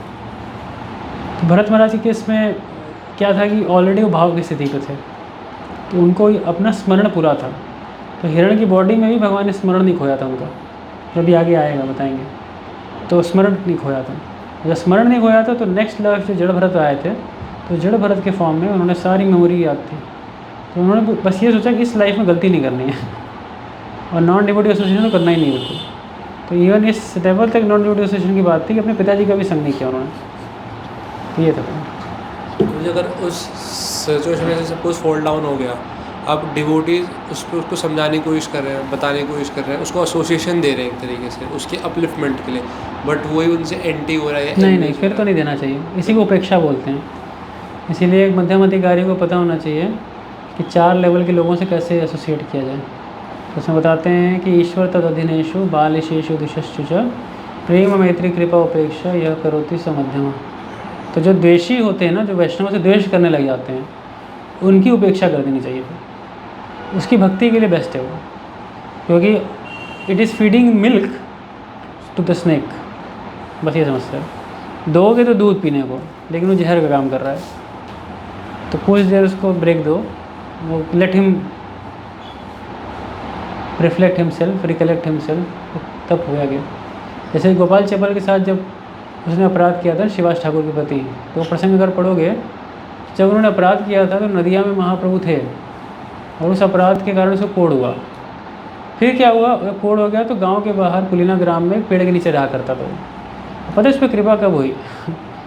जब महाप्रभु जब अपने युवावस्था में थे, 20-21 साल के आसपास समझ लो होंगे, और उस समय घटना हुई थी शिवास ठाकुर के घर पे। तो वहाँ से लेकर के वहाँ पर उन्होंने संन्यास ले लिया। संन्यास के बाद दक्षिण भारत गए, और उसके बाद जब पहली बार अटेम्प्ट किया था वृंदावन जाने का, जिसमें से वो विद्यानगर, कुलीना ग्राम, शांतिपुर सारे स्थानों पे गए थे, तो उस समय वो स्टोरी आती है कि वो कैसे गोपाल चैपल को उसके अपराधों से मुक्त करते हैं।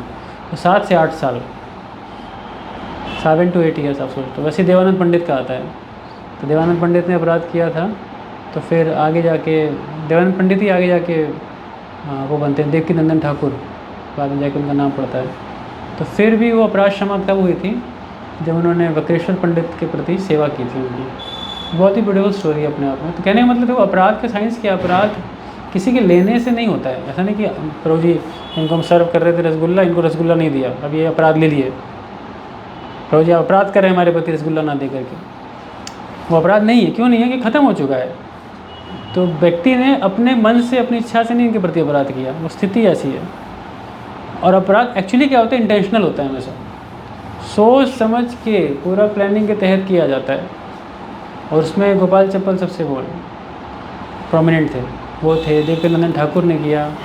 तो ये सब ये हैं। सची माता ने कभी बोला नहीं किसी से, सची माता ने कभी बोला नहीं किसी से, लेकिन मन में उनके अद्वैत आचार्य के प्रति हमेशा नेगेटिविटी थी। तो अपराध का मतलब ये नहीं कि हमेशा बोलोगे या करोगे, मन में नेगेटिविटी मेंटेन करके चल रहे हो किसी के प्रति, वो भी अपराध ही काउंट होता है कि नहीं? जानते हो सारी स्टोरीज आप लोग ना, यशोदा माता की प्रति नेगेटिविटी फॉर द वैष्णव। इसीलिए बात बोल रहे हैं महाप्रभु लॉर्ड श्री कृष्ण की। उसमें अच्छा देखो, साधु मानो उसको, मेरे मत में साधु है। मुझे देव के अंदर ठाकुर वाला बताया, उसमें तो इंटेंशनली कैसे था वो, तो मतलब उनके जो डिसाइपल थे उनसे मतलब उन्होंने तो बोला था, अरे क्लास डिस्टर्ब कर रहा है, बाहर भाव इसको फेंको बाहर। स्टोरी सुनो ना, चेतन भागवत में आती है। शिवास ठाकुर थोड़ा भावेश में आ गए थे वो भागवत सुन के, तो उनको लगा क्लास डिस्टर्ब कर रहे हैं, तो आज्ञा दी, उठाओ भगाओ उनको, फेंको बाहर। तो क्लास से बाहर भगा दिया था ना उनको। तो महाप्रभु बड़े क्रुद्ध हुए थे उससे, कि आपने आप पहचान ही नहीं पाए कौन महाभागवत है। अब मायावाद व्याख्यान दिए जा रहे हो भागवतम पे मायावाद व्याख्यान भागवतम में देते थे वो देवकी नंदन ठाकुर, देवानंद पंडित। आज भी वो स्थान है देवानंद गौड़िया मठ, नदी मंडल परिक्रमा में जाओगे स्थान है। ठीक है, चलें आगे। हाँ, श्लोक का तो कोई फायदा उठा सकता है कोई व्यक्ति, तो ये दूसरे के लिए ना, हमारे लिए थोड़ी है। ये मतलब ये कुछ गलत कर रहे हैं और मैं इनको देख रहा हूँ, इसका मतलब ये थोड़ी कि बहुत बढ़िया हो जी, 4 नियम तोड़ा जाए दबा के, वो फिर 7वां ना अपराध होगा वो। उसे साधु मानना चाहिए ये बाहर। मैं मानूंगा, मैं इनके अंदर बुराई देख रहा हूँ, तो मेरे मन में कुछ चल रहा है इनको लेकर के, तो मैं मानूंगा कि भाई ये साधु ही हैं। और अगर ये पढ़ के ये सोच रहे हैं कि मैं ही पाप करता हूँ क्योंकि मैं साधु हूँ, भगवान ने बोला मैं साधु हूँ, तो तोड़ो, तो 7वां ना अपराध हो जाएगा। है इसमें जिसे इसमें अगर कोई बाहर के केस में देखते हैं, मतलब जो जेल में बंद है और ये सब चीज़ें, तो क्या फिर है? जो मतलब बाहर जो जेल में बंद है और बाकी जो मतलब भक्ति के पद से फिर वो नीचे गिर जाते हैं, तो उनको भी हमें साधु की तरह देखना चाहिए। कैसे देखोगे? वो अन्य भाव से भक्ति थोड़ी कर रहा है। और जैसे हमें पता, आपने बताया कि हमें तो पता नहीं अन्य भाव से किया। अरे तो अनन्य भाव से भक्ति मतलब हमसे माला तो करेगा, रीडिंग करेगा, भजन प्रक्रिया में तो कहीं लगा होगा। कोई खाली बैठा है थोड़ी अनन्य भाव से बैठा हुआ है वो।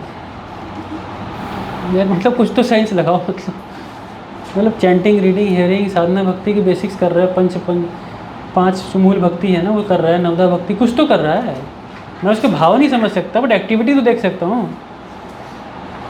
मैं ये कहना चाह रहा हूँ, उसकी एक्टिविटी तो दिखेगी मेरे को, कोई एक्टिविटी नहीं दिखेगी, भाव नहीं दिख सकता बट एक्टिविटी तो दिख रही है मेरे को। अब जेल में बैठा व्यक्ति थोड़ी वो कुछ कर रहा है यार, और मैं कह दूँ उन्होंने भक्ति कर रहा है वो। आप महाभागवत हो गए आप थोड़ा बार बार नीचे आया करिए, कई बार बोला आपको। हंसो मत यार। अरे कुछ तो मैंने एक्टिविटी तो दिखेगी ना, भाई माला कर रहा है, सुबह उठ रहा है, जप कर रहा है, प्रसाद ले रहा है, बेसिक चीज़ें दिखेंगी। आया ना, समझ नहीं आ रहा आया? ठीक, अब नेक्स्ट क्वेश्चन किसी का। ठीक है आगे बढ़ें। हाँ हाँ साधु के बारे में पूछना था कि हम सोचते हैं कि हमें हर किसी साधु को सम्मान की दृष्टि से देखना चाहिए, चाहे वो कोई और भी क्यों ना हो। जैसे मायावादी सन्यासी को भी अगर देखकर प्रणाम करना चाहिए, तो जैसे अगर कोई मायावादी भी अगर उसका भी मान लो कैसे अगर कोई अपने पद से गिर गया तो उसको प्रति देखने की हमारी देखो, साधु का मतलब होता है सताम निंदम, जो फर्स्ट चैप्टर फर्स्ट ऑफेंस में आता है, तो उसमें साधु का मतलब चरित्र में साधु होना चाहिए। तो कोई भी हो, मायावादी हो, छायावादी हो, अगर वो चरित्र में साधु है तो साधु है, साधु मानना चाहिए, सिंपल। ठीक है आगे बढ़ते हैं। हम चलेंगे 31 पे। चलो नेक्स्ट क्वेश्चन, नेक्स्ट क्वेश्चन। क्षिप्रम भवति धर्मात्मा शाश्वत शांति निगच्छति कौन्तेय तद्जानीहि न भक्तः प्रणश्यति। तो वह तुरंत धर्मात्मा बन जाता है और स्थायी शांति को प्राप्त होता है। हे कुंती पुत्र, निडर होकर घोषणा कर दो कि मेरे भक्त का कभी विनाश नहीं होता। अभी धर्मात्मा कौन बनता है? जब पहले ही साधु बन गया, धर्मात्मा कैसे बन गया वो? कौन बड़ा है, साधु की धर्मात्मा? ये शब्दों में डिफरेंस है, एक आदमी नहीं है मतलब इसका। साधु धर्मात्मा दोनों अलग अलग है।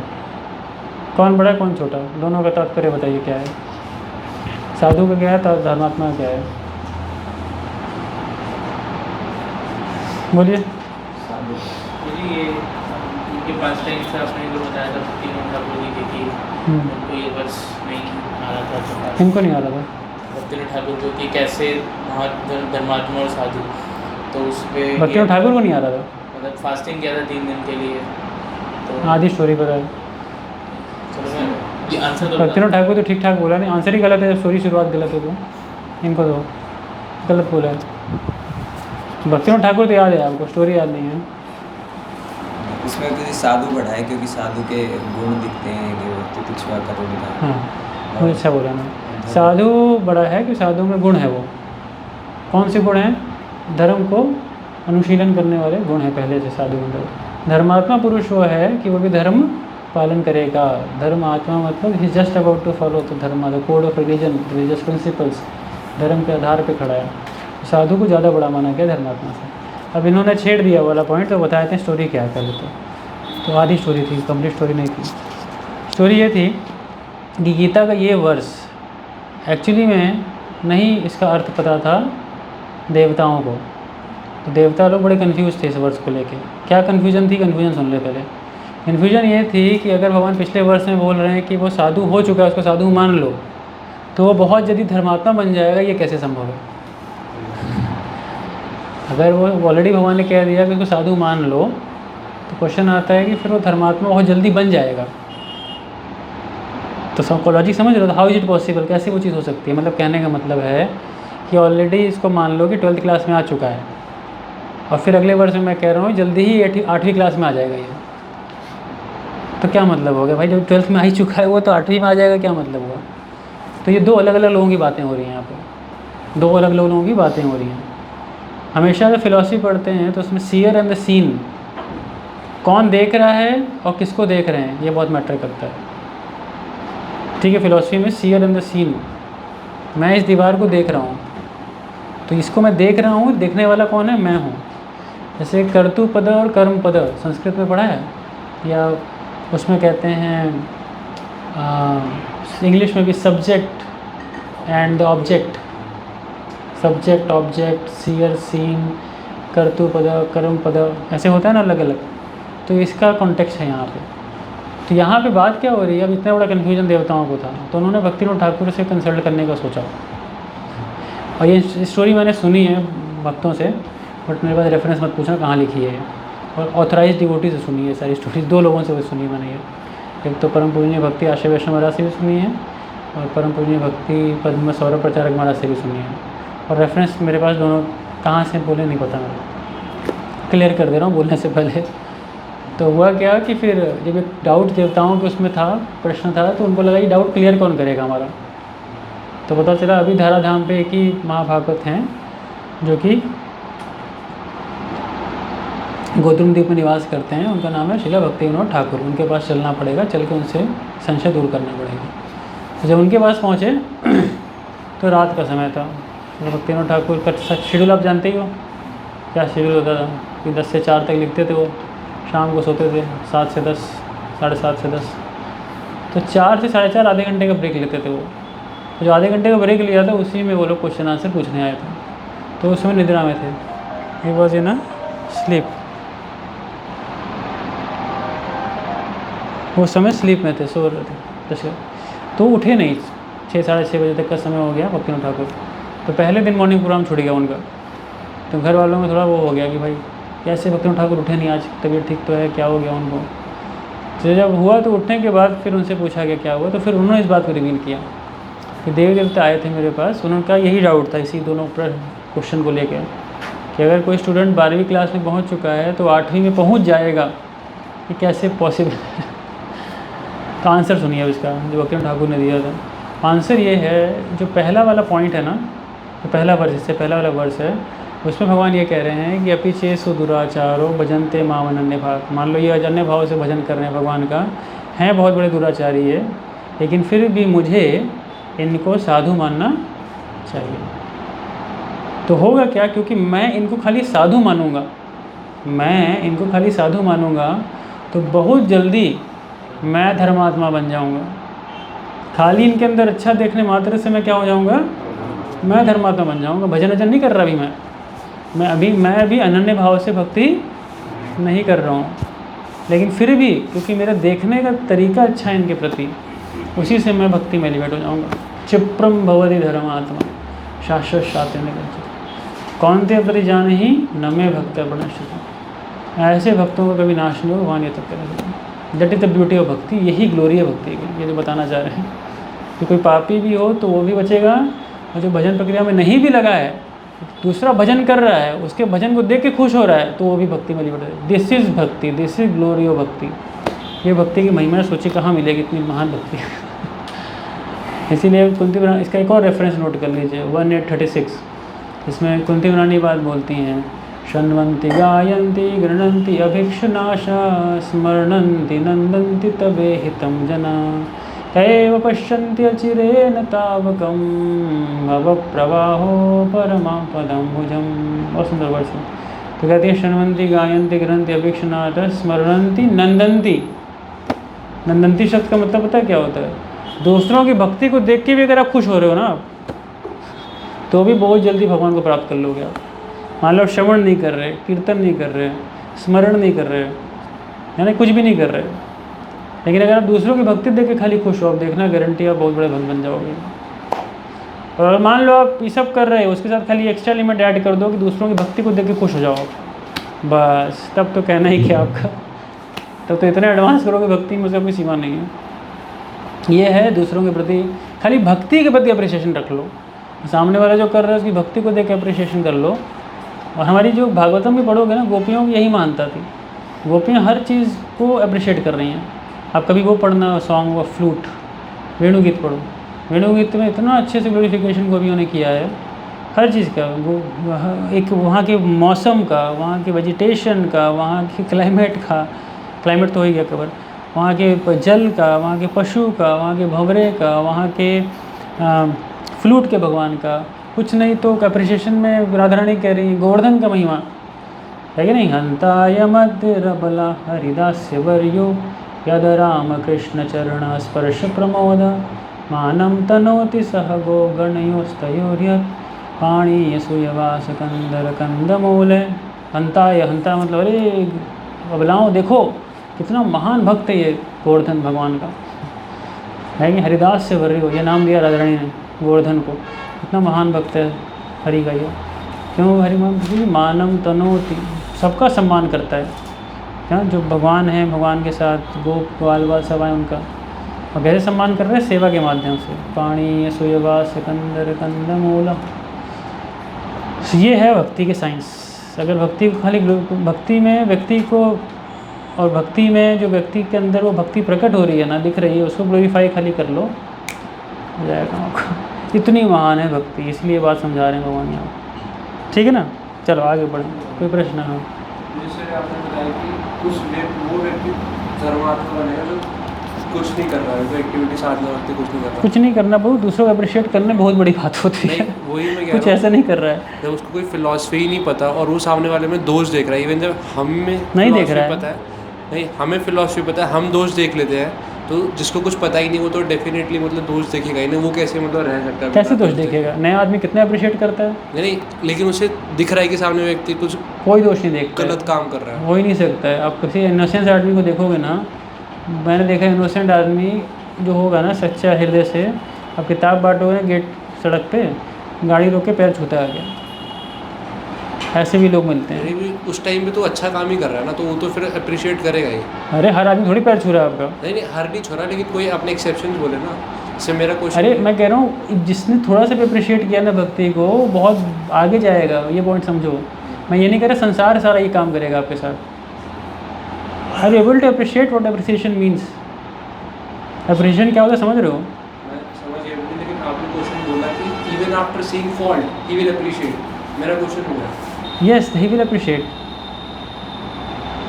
यही तो मानता है। क्या मानता है? किस चीज़ को अप्रिशिएट करेगा बताओ? क्या सुना आपने? क्या अप्रिशिएट करेगा वो? मतलब मैंने जो आपने समझाया, मैं ये समझा कि जो व्यक्ति कोई साधना करता है, कोई मतलब भक्ति का रूल्स एंड रेगुलेशन फॉलो नहीं कर रहा, वो इवन फॉल्ट देखने के बाद भी उसकी भक्ति अप्रिशिएट करे। बस बहुत बड़ी चीज़ अप्रिशिएट कर रहा है भाई। अब भक्ति को कम समझ रहे हो? नहीं, पर मुझे फिर क्वेश्चन ये है कि वो फॉल्ट देखने के बाद भक्ति कैसे अप्रिशिएट कर सकता है? कर सकता है, कर सकता है। यही तो महानता है भक्ति की, कर सकता है। हर आदमी हमारे जैसा नहीं है, बुरा मत मानना। हमारे साथ समस्या इतनी ज़्यादा हो गई, इतना ज्ञान हो गया हम सबको ना, ज्ञान है कि अज्ञान है मेरे को भी नहीं पता है, कि हम अप्रिशिएट ही नहीं कर पाते भक्तों को। बाहर के इंसान करता है, अगर आपको नहीं पता है तो फिर से शुरुआत करो भक्ति की। बाहर वाला बहुत छोटी छोटी अप्रिशिएट करता है, समझे? वहाँ पे गंदगी होगी, 10 चीज़ें होंगी, लेकिन तारीफ़ करे, खिचड़ी बहुत अच्छी मिलती है इस्कॉन के अंदर। हम जाएंगे तो गंदगी देखेंगे 10 चीज़ों में, ये ऐसा है, ऐसा ये वो। ज़रूर से ज़्यादा ज्ञान भी ठीक नहीं होता है, फर्जी वाला ज्ञान। किसी को एक दोना खिचड़ी मिल जाए ना खुश होगा, यहाँ वो राजभोग खा के भी कुंठित बैठा है, समझे? तो ये भक्ति की महिमा है। तो ज़रा इसको अप्रिशिएट कर लो, धर्मात्मा जल्दी बन जाओगे। कर लेगा। तो हम नहीं कर पाए तो हम अप्रिशिएट नहीं कर सकते उस चीज़ को, लेकिन कोई भी बंदा कर सकता है। कौन? जो सही में भगवान की कृपा है उसके ऊपर, याद रखना उस बात। यही कृपा बोली गई है कि वो अप्रिशिएट कर सकता है। ये अप्रिसिएशन है भक्ति के अंदर, ये भक्ति की महिमा है। अब इसको लॉजिक से प्रूव नहीं कर पाओगे आप, इसके लिए सही में बहुत कृपा चाहिए भगवान की कि वो है क्या। वो छोटी छोटी चीज़ें अप्रिशिएट कर देते हैं लोग। आपके यहाँ खिचड़ी अच्छी है, आपके यहाँ ये अच्छा है, बहुत अच्छे से बात करते हैं, ये करते हैं, बट ओवर पीरियड टाइम भी मेरी ड्राई, हमारे में कुछ रहता ही नहीं है। कितना भी बड़े से बड़े महाराज भी आ जाए, कुछ कोई फ़र्क ही नहीं पड़ रहा है। क्यों नहीं पड़ रहा है? इतना ज़्यादा फॉल्ट दिख चुके हैं इन चीज़ों के अंदर। बहुत मेहनत लगेगी, lot of time energy will be required, बस ग्रेटफुल और उसे अप्रिशिएटिव हार्ट को बनाने में। बस यही है, भक्ति की महिमा देखो। और कुछ बढ़े आगे? ठीक है, हाँ। जैसे कि अपराध के बारे में बता देते हैं कि अपराध अगर इंटेंशनली करेंगे तो ये अपराध में काउंट होता है। मैंने मुझे ऐसे सुना, मुझे रेफरेंस भी नहीं पता इसके बारे में। जैसे गोस्वामी जी, स्टोरी का कोई बुनियाद नहीं है, आप जब पूछ लो जिससे भी, अगर कोई लिख के दिखा दे हम जान जाएंगे। हम मान लेते हैं शिक्षा बहुत है स्टोरी के पीछे, शिक्षा को हम लेने को तैयार हैं कि भाई आपको नहीं हंसना चाहिए लंगड़े हुए भी, ठीक है ना, बिल्कुल सही बात है। लेकिन तेरा इसका वो ले आओ सोल, आज तक किसी के पास नहीं मिला। एक लोक कथा हो सकती है, लोक गाथा जरूर हो सकती है, और सत्य भी हो सकता है, मैं भी कह रहा हूँ, लेकिन फिर भी रेफरेंस कुछ नहीं है कहीं पे। अब तक मेरे को नहीं मिला, बट मैं फिर भी आपसे रिक्वेस्ट करूँगा कहीं से मिले तो शेयर करना। नहीं ढूंढो, मतलब अच्छा पॉइंट है, क्योंकि ये वो बन चुका है जैसे कि गांव में गधा मर गया था ना, सूर्य वाली, तो सभी कह रहे थे उस बात को कि कई लोग लेक्चर देते हैं तो उनसे पूछना भाई कहाँ से बोला इसको, उन्होंने उसको कोट किया, मैंने उनसे पूछ के बताना वो कहाँ से बोले। ऐसे करते जाएंगे तो कहीं से नहीं पता चलता कहाँ से आया। तो इसलिए मैं अगर कोई अनवेरीफाइड बात बोल रहा हूँ तो मैं बता रहा हूँ किससे सुना है, बस ताकि आप भी चेक कर लो जा करके। और मैं इसलिए बताऊँ कि ये एक्सप्लेनेशन मैंने सुनी है और कुछ सुनी नहीं इसके अलावा। तो अपराध के साथ क्या, एक चीज़ याद रखना हमेशा, अपराध हमेशा होता है, it is an act which is done, लेने से नहीं मात्र होता है। क्योंकि वैष्णव नॉर्मली अपराध लेता नहीं है, तो वैष्णव होगा वो अपराध नहीं लेगा। जो वैष्णव नहीं होगा, प्रभु जी अपराध कर रहे हैं आप हमारे प्रति, वो समझ जाना एक नंबर ढोंगी हो। कहते हैं ना लोग, जी आप वैष्णव अपराध कर रहे हैं, ऐसे हमसे बात नहीं कर सकते आप। और कौन वैष्णव, सामने खड़ा है आपके, तो समझ जाओ भाई तो वैष्णव पराये घूम रहा है आपके आगे वो। लेकिन वैष्णव अपराध एक एक्ट है, इसे ब्रेक ऑफ लॉ। जैसे लॉ तोड़ा ना आपने, अब कोई कहे कि पता नहीं कोई देख रहा है कि नहीं देख रहा है, नहीं, लॉ की तोड़ा है तो है। वैष्णव अपराध में होता है, if you don't do it, मतलब इन सेंस कि डू इट का मतलब मैं कह रहा हूँ कि अगर आप उसको ना अनइंटेंशनली भी कर दो, मान लो कोई कहते हैं पर जी इंटेंशनल नहीं था अनइंटेंशनल, तब भी वो काउंट होगा। क्यों काउंट होगा? ओनली रीज़न बीइंग क्योंकि वो हुआ है। क्या है? आपने निंदा की है, आपने उसको पुट ऑफ किया है, पुट डाउन किया है, उसको जलील किया है, उसको नीचे लाए हो आप। मैं वेरी बेसिक चीज़ बता रहा हूँ। इसलिए वैष्णव सनातन गोस्वामी 6 पॉइंट्स बोलते हैं वैष्णव अपराध के संबंध में, 6 थिंग्स ही स्पीक्स। और उसमें बताते हैं कि ये एक मिनट या 6 थिंग्स ही स्पीक्स अबाउट वैष्णव अपराध। चाहो तो उसको लिख सकते हो। तो उसमें से तो मैंने एक तो बता ही दिया। एक तो होता है कि मानसिक रूप से जो हम करते हैं, वैष्णव को देख के खुश ना होना। जब खुश नहीं हुए ऑटोमेटिकली अपराध हो गया पहला। अब सोचो कितना मतलब सूक्ष्म है ये। लिखवा देता हूँ एक बार, ये सनातन गोस्वामी ने मैं आपको रेफरेंस भी देता हूँ।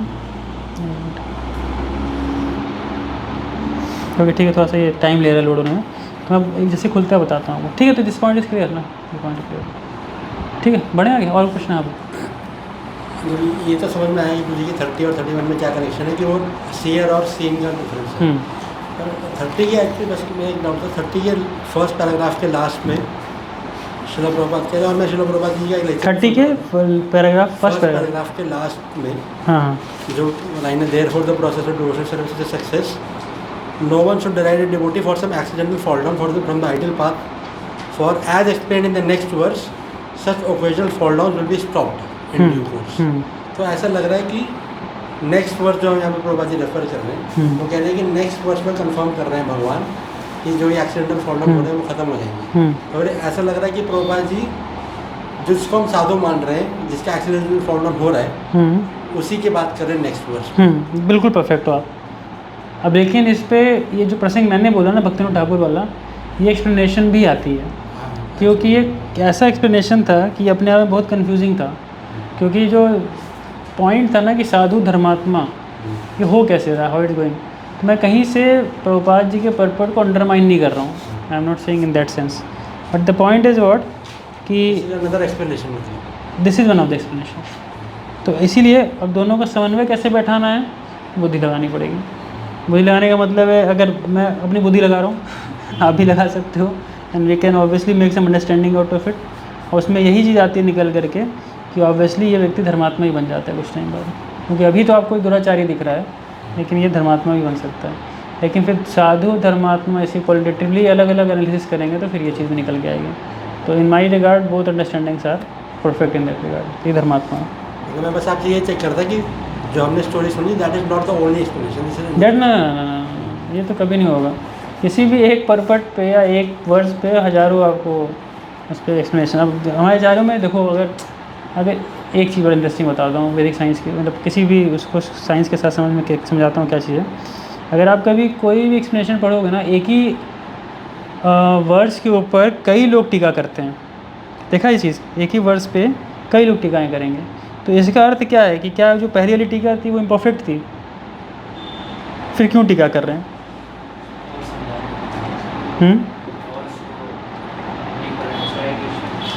हाँ, उसके बड़े सारे पर्सपेक्टिव्स हो सकते हैं, अंडरस्टैंडिंग्स हो सकती है ना। एक क्रिस्टल है, डायमंड है, उसको अलग अलग तरीके से देख सकते हो आप। क्रिस्टल है, डायमंड है, उसको अलग अलग तरीके से आप देख सकते हो घूम करके। तो एक ही वर्ड पे अब देखो सबके पर्पस भी कई बार वेरी करेंगे। कृष्णा ठाकुर कुछ कहते हैं, जीव गोस्वामी कुछ कहेंगे, भक्ति ठाकुर कुछ बताएंगे, प्रभुपाद कुछ बोल रहे हैं वहाँ पे। ठीक है भाई, तो भेद है इन लोगों में, ये कुछ नहीं। फिर वहाँ पे लघु भागवतामृत के अंदर रूप गोस्वामी कहते हैं कि एक बुद्धिमान इंसान को आचार्यों के मत में डिफरेंस नहीं देखना चाहिए, उसको समन्वय स्थापित करना चाहिए। समन्वय का मतलब होता है आपको अपने ब्रेन को इस प्रकार से बैलेंस करना चाहिए कि दोनों ही अंडरस्टैंडिंग को ग्रैस्प कर सको आप। और अगर आप नहीं कर पा रहे तो किसी एक का खंडन मत करो कम से कम, ये मान के छोड़ दो दोनों ही ठीक है, मेरे को नहीं पल्ले पड़ रहा है, फिर दोनों ही सही हो सकते हैं। और हो सकते हैं, होते ही हैं, हो नहीं सकते होते हैं। तो ये चीज़ समझ में आनी चाहिए, क्योंकि ये आपको बहुत सारी टीकाओं में दिखेगा, बहुत सारे एक्सप्लेनेशंस में दिखेगा। इवन एक ही वर्ड्स पे, जैसे मान लो NOI उठाया आपने, अब NOI भक्तिनाथ ठाकुर ने भी लिखा है अपनी टीका, वो अलग कुछ है, भक्ति सिंह ठाकुर अलग एंगल देते हैं, प्रभुपाद अलग एंगल देते हैं। सबसे ज़्यादा टीका आपको मिलेगी दर्शन स्कंद भागवतम के, इसमें कि अपने गौड़ीय आचार्य तो मिलेंगे ही मिलेंगे आपको, उसके साथ साथ आपको वल्लभ संप्रदाय के आचार्य मिलेंगे, हरि शौरी जी दिखेंगे। उसके बाद गौड़ीय वैष्णव में भी आप शुरू करोगे अगर, तो जीव गोस्वामी, विश्वनाथ ठाकुर, फिर उसके बाद नीचे आओगे तो भक्तिनाथ ठाकुर के कुछ परपट्स मिल जाएंगे, भक्तिनाथ ठाकुर के मिल जाएंगे, प्रभुपाद के मिल जाएंगे, कहीं कुछ टिट्स एंड बिट्स में आई थिंक बलदेव विद्याभूषण ने कमेंट्री नहीं किया। तो इस तरह देखो 7-8 आचार्य हो गए।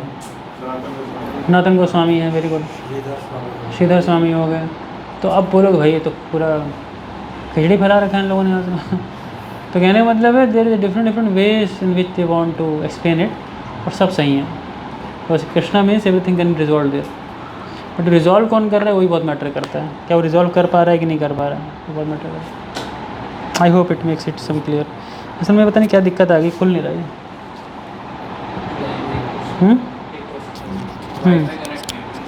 वाईफाई जोड़ा तो है यहाँ पे।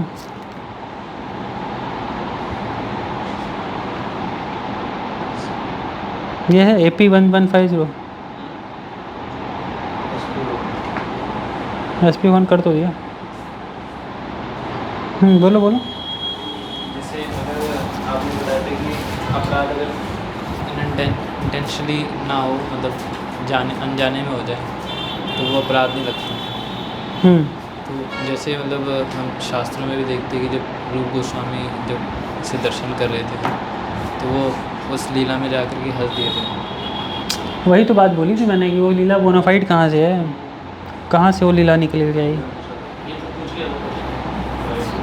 वो लीला का सोर्स पहले तो मैंने पूछा, फिर दूसरा मैंने ये बोला कि अगर मान भी लें वो सत्य है तो घटना से तो एक शिक्षा यही निकलती है ना कि भाई किसी को हंस नहीं सकते, मजाक नहीं बना सकते किसी का, तो मेक फन ऑफ अदर्स। हर फन क्यों मनाते हैं लोग, मजाक क्यों मनाते हैं, द्वेष होता है, द्वेष से मनाते हैं। तो फिर भी वो अपराध काउंट हुआ। तो रूप गोस्वामी लेवल बहुत ऊंचा है एक्चुअली, उतना तो छोड़ो। अभी तो बेसिक लेवल पे भक्तों को रिस्पेक्ट करें वही काफ़ी है। इट्स टू हाई रूप गोस्वामी ने जो दिया है। हाँ वाईफाई नहीं चल रहा है, ठीक है कोई बात नहीं, खुलेगा तो दिखाएंगे। वो जो 6 प्रकार के अपराध वाला सेक्शन रह गया। जो अपराध मतलब भक्त तो लेते नहीं है ना, तो भगवान ही पनिश करते हैं। भगवान भक्त लेते नहीं हैं, लेकिन होता है अपराध, वो काउंट होता है। भक्त ले चाहे ना ले वो काउंट होगा। इसीलिए 6 जो पॉइंट्स मैं दिखाना चाह रहा हूँ वो उसमें ये बात स्पष्ट होती है कि 6 चीज़ें कभी नहीं करनी चाहिए वैष्णव के साथ। 6 में 2-3 तो मेरे को याद है, ऐसे बताता हूँ। एक तो उनको मारना नहीं चाहिए, उनकी निंदा नहीं करनी चाहिए, उनका फिर मन से नहीं कभी उनके प्रति, उनको देख के खुश ना होना, ये अपने आप एक अपराध होता है। और 3 हो गए, किल हो ही गया, मारने वाला हो गया, किल वाला हो गया, ऐसे आता है। तो ठीक है, ऐसे 6 हैं बेसिकली वो बताया हुआ। 3 और मिलेंगे तो बता दूँगा, कल बता दूँगा, खुल नहीं रहा पता नहीं।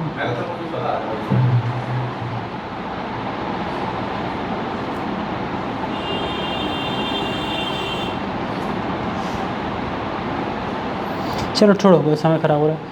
तो फिर हम लोग अब नेक्स्ट पे चलते हैं, ठीक है। तो ये एक वो है जो प्रभुपाद जी ने आगे बताया। अब ये जो नेक्स्ट वाला आएगा 32वां, इसमें क्या बता रहे हैं, इसमें बता रहे हैं कि ये तो चलो वो भक्त है, ग्लोरीज और भक्ति देखो कितनी महान है, वो इतनी महान है कि ये तो वो उनकी बात की पीछे जो कि भजन कर रहे हैं और गलती से कुछ उनसे गड़बड़ हो जाए। अच्छा मैंने अटोनमेंट के विषय में नहीं बताया, हाँ वो बहुत इंपॉर्टेंट था बताना, क्योंकि मान लो किसी से भक्ति मार्ग में कुछ गलती हो जाए तो वैसे ज्ञान मार्ग में अगर पतन होता है ना, तो उसको वातांसी बोला गया है। वातांसी का मतलब है कि व्यक्ति त्यागने के बाद किसी चीज़ को तो ऐसे उल्टी करके फिर उसको चाट रहा है। तो ज्ञान मार्ग तो बहुत कठोर है इस मामले में, क्योंकि ज्ञान मार्ग में इसको बड़ा गलत माना गया है। कोई अगर प्रिनाउंस ऑर्डर में है फिर से वो भोग विलास करने चला जाए, संन्यास से मान लो गृहस्थ जीवन में चला जाए, संन्यास लिया फिर गृहस्थ आश्रम में चला गया, तो मतलब ज्ञान मार्ग से तो चुद गया वो, मतलब गया बेचारा। अब कर्म में क्या है, कर्म में अटोनमेंट है, प्रायश्चित बहुत सारे बताए गए हैं। ये पाप किया तो ये प्रायश्चित करो। ये भक्ति में क्या है फिर, भक्ति में क्या करना चाहिए? भक्ति में तो भक्ति में एक ही सोल्यूशन देते हैं, श्री कृष्ण स्मरोमि। आपको कृष्ण का स्मरण बढ़ाना पड़ेगा। You have to increase your remembrance for Krishna, that is the only atonement. जैसे डीटी वर्शिप में जाते हैं तो भगवान की वर्शिप करके जब निकलते हैं तो किसी न किसी प्रकार के अपराध हो ही जाते हैं, 64 अपराधों में से। तो उसमें यही मंत्र आता है, अंगमहीनम क्रियाहीनम बुद्धिहीनम चया भवेत् अस्तु तत्सर्व छिद्रम कृष्ण काष्ण प्रसादता अस्तु तद्दोष प्रसमानस्य जातम तद्दोष प्रसमानस्य श्री कृष्ण स्मरणम करोमि। तो मतलब इसका सलूशन एक ही है। सलूशन क्या है कि मेरे को कृष्ण का स्मरण बढ़ाना चाहिए। इसीलिए उसका जो वो दिया जाता है प्योरीफिकेशन का प्रोसेस, वो दिया जाता है कि बार अध्याय पढ़ो गीता का, जाके एक्स्ट्रा राउंड चैंटिंग करो, ये इसका वो है ना। अब ये चीज़ बहुत थिन लाइन है। थिन लाइन कैसी है, कोई सोचेगा अपराध करूं, बदमाशी करता हूं और फिर 4 मल एक्स्ट्रा कर लूँ, ये सोच के कोई बदमाशी करता है अगर, तो ये 7वां ना अपराध होता है। इसको एक्सीडेंटल नहीं बोलते हैं, फॉल डाउन। ये कौन सा है, ये प्लान्ड है, पूरी तैयारी करके उसने काम किया है। तो यहाँ वो गलत हो जाएगा, याद रखना इस बात में। थिन लाइन है, ध्यान रखना इस बात। एक्सीडेंटल मतलब एक्सीडेंट होता है जो आपके हाथ से नहीं हुआ है। आप सड़क पे जा रहे थे, कोई ठोके चला गया आपको, उसको एक्सीडेंट बोलोगे ना। और मैं पूरा तैयारी किया हूँ, सोचा हूँ यहाँ से जंप मारूंगा अभी। तो प्लानिंग में एक्सीडेंटल में फ़र्क होता है। प्लानिंग वाले का अटोनमेंट भी एक्चुअली में स्मरण ही है, लेकिन फिर भी वो अपराध में काउंट होता है जाकर के, 7वां ना अपराध, नाम के बल पर।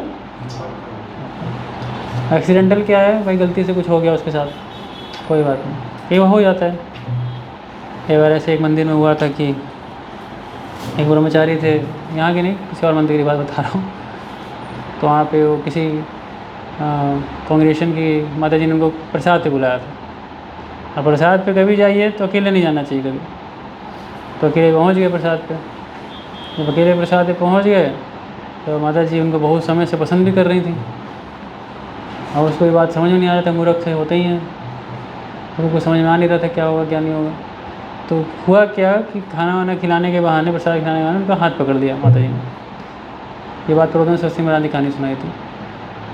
फिर हाथ पकड़ लिया तो फिर घबरा गए, ये क्या। और फिर उन्होंने अपने दिल की बात रख दी उनके आगे कि देखो ऐसा ऐसा है ये वो। अब वो भी बेचारा उस इमोशनल शॉक को झेल नहीं पाया। होता है ना एक्चुअली, जब स्त्रियों से इसलिए सावधान रहने को बोला जाता है। ऐसा नहीं कि स्त्रियों का कोई रूप बहुत वो करेगा। समस्या क्या है, जो इमोशनल साइड होता है स्त्रियों का, जब वो हावी होता है ना, तो अच्छे नहीं फंसते हैं, बच जाते, कष्ट पाते हैं। वो हैवी हो गया, उनके मन में आने लगा कि हाँ क्या करता हूँ, आश्रम चेंज कर लेता हूँ ये वो। लेकिन मुझे आश्रम गया तो फिर नहीं ये तो कभी नहीं हो सकता ये वो। तो ये हाथ पकड़ने वाली जो बात थी जो वो था, उन्होंने गुरु महाराज को बताई कि महाराज ऐसे ऐसे हुआ। तो महाराज ने तो पहले बहुत डांट लगाया कि भाई ऐसे क्यों गए, अकेले क्यों गए, अकेले नहीं जाना था तुमको, किसी के साथ रहना तो जाना ही क्यों था तुमको, पहले तो यहाँ खाने को नहीं मिल रहा तुमको, तुम वहाँ पहुँच गए। तो फिर चलो जो हो गया सो हो गया। फिर महाराज ने उनको बोला कि ये किसी और को तो नहीं बताया।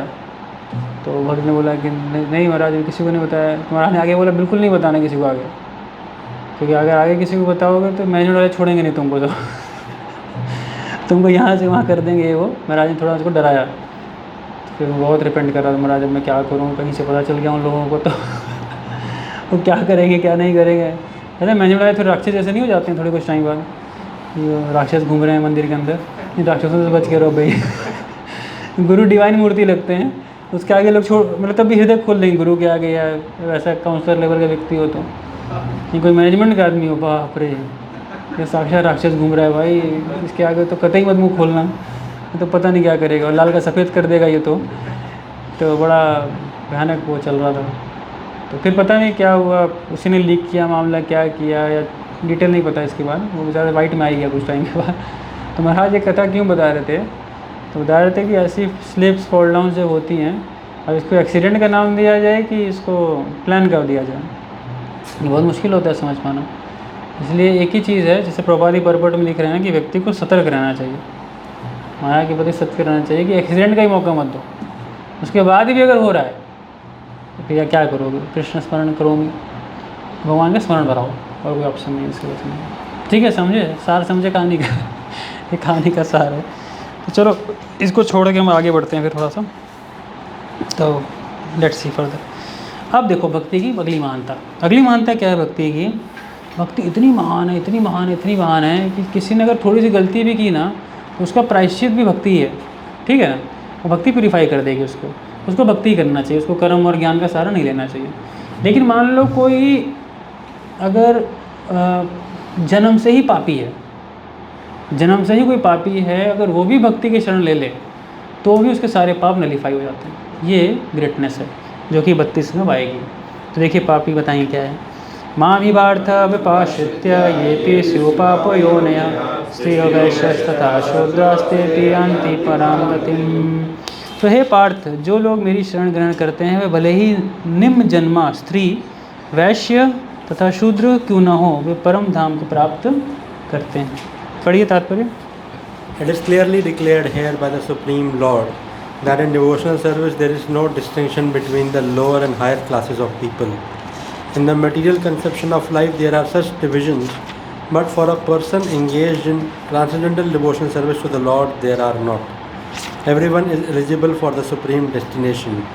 In the Srimad Bhagavatam it is stated that even the lowest, who are called chandalas, dog eaters, can be purified by association with a pure devotee. Therefore, devotional service and the guidance of a pure devotee are so strong that there is no discrimination between the lower and higher classes of men. Anyone can take to it. The most simple man taking shelter of the pure devotee can be purified by proper guidance. According to the different modes of material nature, men are classified in the modes of goodness, brahmanas, the mode of passion, kshatriyas or administrators, the mixed modes of passion and ignorance, vaishyas or merchants, and the mode of ignorance, shudras or workers.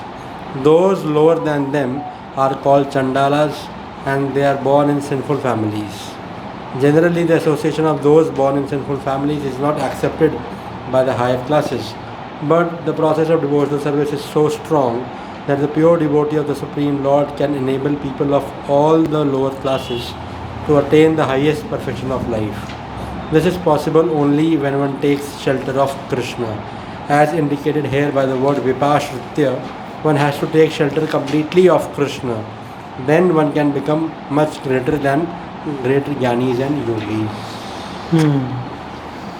ठीक है, तो यहाँ पे कह रहे हैं आश्रय लेना, व्यपाश्रित्य। व्यपाश्रित्य मतलब अगर कोई भी शरण लेता है, कौन लोगों की बात की है, स्यु पाप योनि, पाप योनि, इन तीनों को पाप योनि का संज्ञा दिया गया है, स्त्री, वैश्य तथा शूद्रास। अब बोलो इन्हीं को क्यों आइडेंटिफाई किया भगवान ने, तो वर्णाश्रम सिस्टम में हम जाएंगे पीछे, वर्णाश्रम के तहत देखेंगे, तो स्त्रियाँ को पाप योनि बोला गया है। स्त्रियाँ पाप योनि क्यों होती हैं, कई कारण से उसके बोले गए हैं। जैसे आप जानते हो कि एक प्रसंग तो आता है जबकि इंद्र ने वध किया था, ब्राह्मण हत्या की थी जब, उसके बाद उसके पापों को डिवाइड करना था, तो वो 4 स्थानों पे बांटे गए थे, है ना, पता है, कौन बताएगा चारों स्थान? आप बताओ, कोई ना बताओ। पेड़ों में कैसे होगा वो चीज़? गमी निकलेगा, हाँ ठीक है। और जल में बबूले निकलेगा, और स्त्री को मासिक धर्म। हाँ, चौथा मरुस्थल, डेजर्ट, पृथ्वी पे डेजर्ट्स होंगे, तो वो चौथा। तो 4 भाग में पाप बांट दिए थे। तो स्त्रियों को ये रीज़न ये था। दूसरा रीज़न होता है स्त्रियों के शरीर को लेकर के है कि उस शरीर के अंदर मेंटल इमोशनल सफरिंग बहुत ज़्यादा होती है कंपेयर टू द मेन। इसीलिए वैदिक शास्त्र नॉर्मली डायरेक्ट किए गए हैं मेन की ओर। वैदिक शास्त्र वुमेन को ऑब्जेक्ट बना के नहीं लिखा गया है। अगर आप ध्यान से पढ़ोगे हमेशा पुरुषों को ही टारगेट किया गया है, हाँ ना, समझ रहे हो? कभी ध्यान से पढ़ोगे तो हमेशा it is targeted to the man. Why? Because it's for the understanding of the man. भक्ति शास्त्र थोड़े से डिफरेंट है, मैथिली शास्त्रों में मैन वुमेन नहीं कंसिडर किया गया है, इसीलिए कपिल देव ने माता देवहूति को भी पूरा प्रवचन दिया है। कश्यप मुनि ने भी दिति को, अदिति को, सबको प्रवचन दिया हुआ है। तो यहाँ पे दोनों मिक्स मिलेगा आपको कहीं ना कहीं। इवन स्त्रियों ने भी प्रवचन दिया है पुरुषों को। इसमें एक उदाहरण आता है उर्वशी का। उर्वशी ने भी पुरुरवा महाराज को समझाया कि भैया कहाँ हमारे शरीर के पीछे पड़े हो, कुछ नहीं है, स्त्रियों से बिल्कुल दोस्ती नहीं करनी चाहिए। तो स्त्रियों का नेचर उर्वशी ही बता रही है पुरुरवा महाराज को, और 3 ऐसे सॉलिड वर्ड्स में वो बता रही है कि पूरा स्त्री के प्रति सबका मोह भंग हो जाएगा अगर कोई वो 3 वर्सेस में लेक्चर सुन ले उर्वशी माता जी का। किसके लिए? राजा पुरुरवा के लिए। फिर भी एक नॉर्मल स्त्री की बात की जा रही है तो उनकी जो इमोशनल मेंटल बॉन्डेजेस और सफरिंग होती है बहुत ज़्यादा होती है पुरुषों के मुकाबले, और उसका एकमात्र कारण पाप योनि हो, क्योंकि वो उसको पाप योनि माना ही गया है। अब इसका मतलब नहीं कि उसका एक्सप्लॉयटेशन किया जाए, उसको मारा पीटा जाए, उसको एक्सप्लॉयट किया जाए, that's not the purpose of it. But फिर भी ये अंडरस्टैंडिंग होनी चाहिए कि ऐसी योनि में जन्म लेने के बाद भी अगर कोई भगवान की शेल्टर लेता है तो वो महाभागवत तक बन सकता है। जैसे महारानी कुंती का एक सबसे बड़ा उदाहरण है, इसलिए भागवतम की सबसे पहली प्रार्थना महारानी कुंती की है, जो आज तक गाई जाती है। तो ये पहला पॉइंट है। अब वैश्य शूद्र क्यों काउंट कर लिया यहाँ पे? तो इसका रीज़न है because of the lower modes of nature, कि पहले के समय जब जन्म होता था तो जन्म इसी आधार पे हुआ करता था कि जिसमें कि जो लोअर मोड्स में होते थे नॉर्मली उनको उसी फैमिली में भेजा जाता था। लेकिन कलयुग में इतना एप्लीकेबल नहीं है, क्योंकि कलयुग में इतना संस्कार रह गए हैं ना, तो इतना वो रह गई है। फिर इसमें और भी कई एक्सप्लेनेशन आती थी कि सफरिंग भी इन लोअर मोड्स में ज़्यादा होती हैं, सफरिंग भी ज़्यादा होती हैं, क्योंकि इनमें सफरिंग्स में ज़्यादा होने का मतलब क्या होता है, क्योंकि फिजिकल लेवल पे भी मेंटल लेवल पे भी सफरिंग होती है। जैसे भक्तिपद महाराज एक बार एक्सप्लेन कर रहे थे एक कॉन्सेप्ट, तो उसमें वैश्यों के बारे में बता रहे थे। उनका कहना था कि वैश्य परिवार में कहीं ना कहीं आप जाओगे, कोई ना कोई व्यक्ति मेंटल पेशेंट मिलेगा आपको, डिप्रेशन का प्रॉब्लम होगी उसके घर में, शारीरिक समस्या होगी, कोर्ट केस कचहरी ज़रूर होगा। आप कोई पूछे क्यों ऐसा, क्यों, क्या पाप योनि है इसलिए?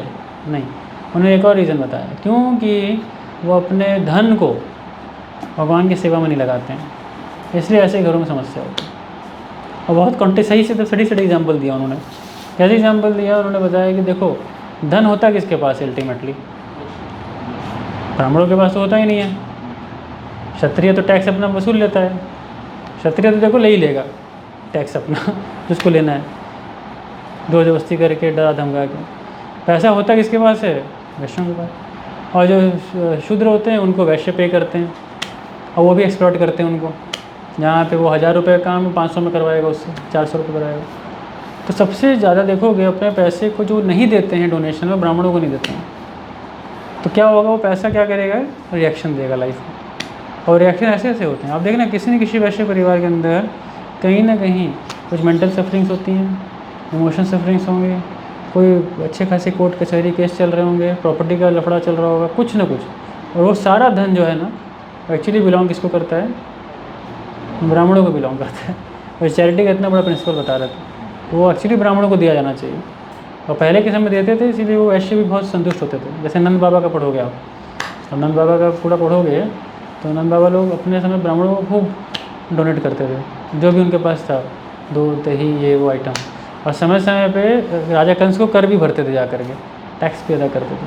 तो वहाँ ऐसा कोई केस नहीं दिखेगा आपको। और अगर शूद्रों की बात करें तो उनको क्या होता है, क्योंकि उनको शुरू से ही वंचित एक प्रकृति द्वारा किया गया है, जिससे कि उनको एक्सेस नहीं होता है हायर चीज़ों का। इसीलिए आप देखोगे बहुत ज़्यादा आज भी देखोगे ना एजिटेशंस होती हैं, एजुकेशन नहीं मिलता इनको, हाई पेइंग जॉब्स नहीं मिल पाती, हाई पोजीशन पर नहीं जा पाते।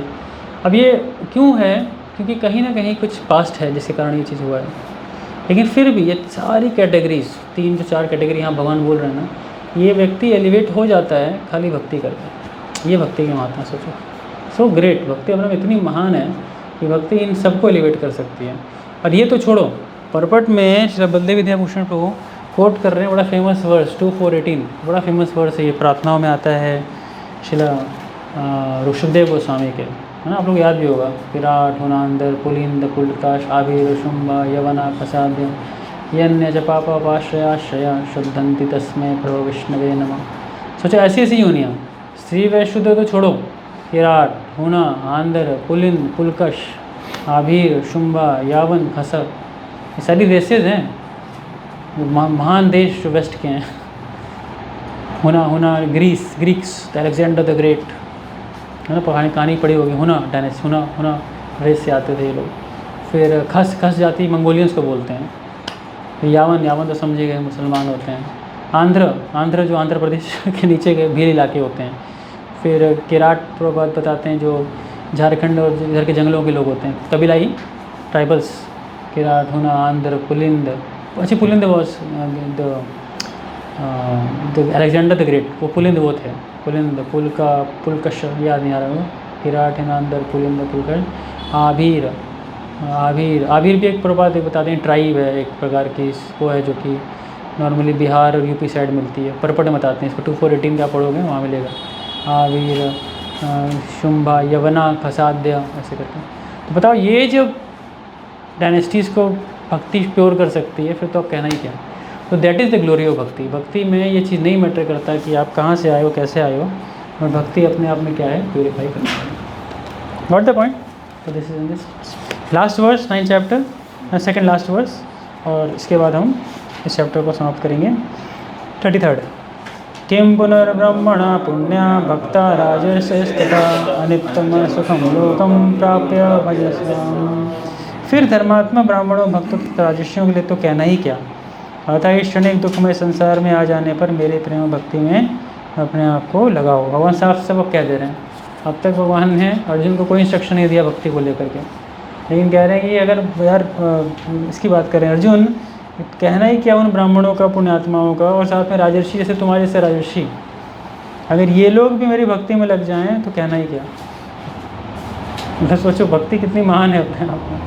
तो अगर आपने ये अनित्य संसार प्राप्त किया है ना, तो अनित्य संसार में क्या करो, आगे भजन करो भगवान का, और भजन करके मेरे को प्राप्त करने का पूरा भरसक प्रयास करो। ओके, लास्ट वन बड़ा फेमस वर्स है ना।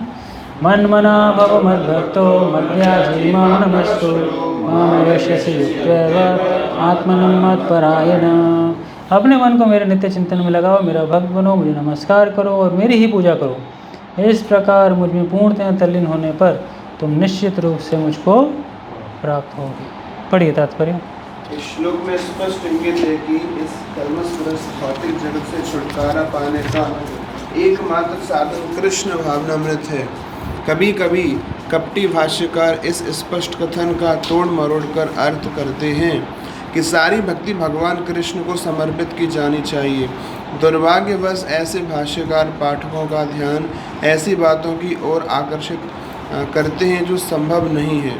ऐसे भाष्यकार ये नहीं जानते कि कृष्ण के मन तथा कृष्ण में कोई अंतर नहीं है। कृष्ण कोई सामान्य मनुष्य नहीं है, वे परमेश्वर हैं। उनका शरीर, उनका मन तथा स्वयं वे एक हैं और परम हैं, जैसा कि कूर्म पुराण में कहा गया है और भक्ति सिद्धांत सरस्वती गोस्वामी ने चैतन्य चरितामृत पंचम आदि अध्याय आदि लीला 41-48 के अनुभाष्य में उद्धृत किया है। देह देही विभेदयम नेश्वरे विद्यते पंचित, अर्थात परमेश्वर कृष्ण में तथा उनके शरीर में कोई अंतर नहीं है। लेकिन इस कृष्ण तत्व को न जानने के कारण भाष्यकार कृष्ण को छिपाते हैं और उनको उनके मन या शरीर से पृथक बताते हैं। यद्यपि यह कृष्ण तत्व के प्रति निरी अज्ञानता है, किंतु कुछ लोग जनता को भ्रमित करके धन कमाते हैं। कुछ लोग आसुरी होते हैं, वे भी कृष्ण का चिंतन करते हैं, किंतु ईर्ष्यावश जिस तरह की कृष्ण का मामा राजा कंस करता था, वह भी कृष्ण का निरंतर चिंतन करता रहता था, किंतु वह उन्हें अपने शत्रु के रूप में सोचता था। वह सदैव चिंताग्रस्त रहता था और सोचता रहता था कि जाने कब कृष्ण उसका वध कर दे। इस प्रकार के चिंतन से हमें कोई लाभ होने वाला नहीं है।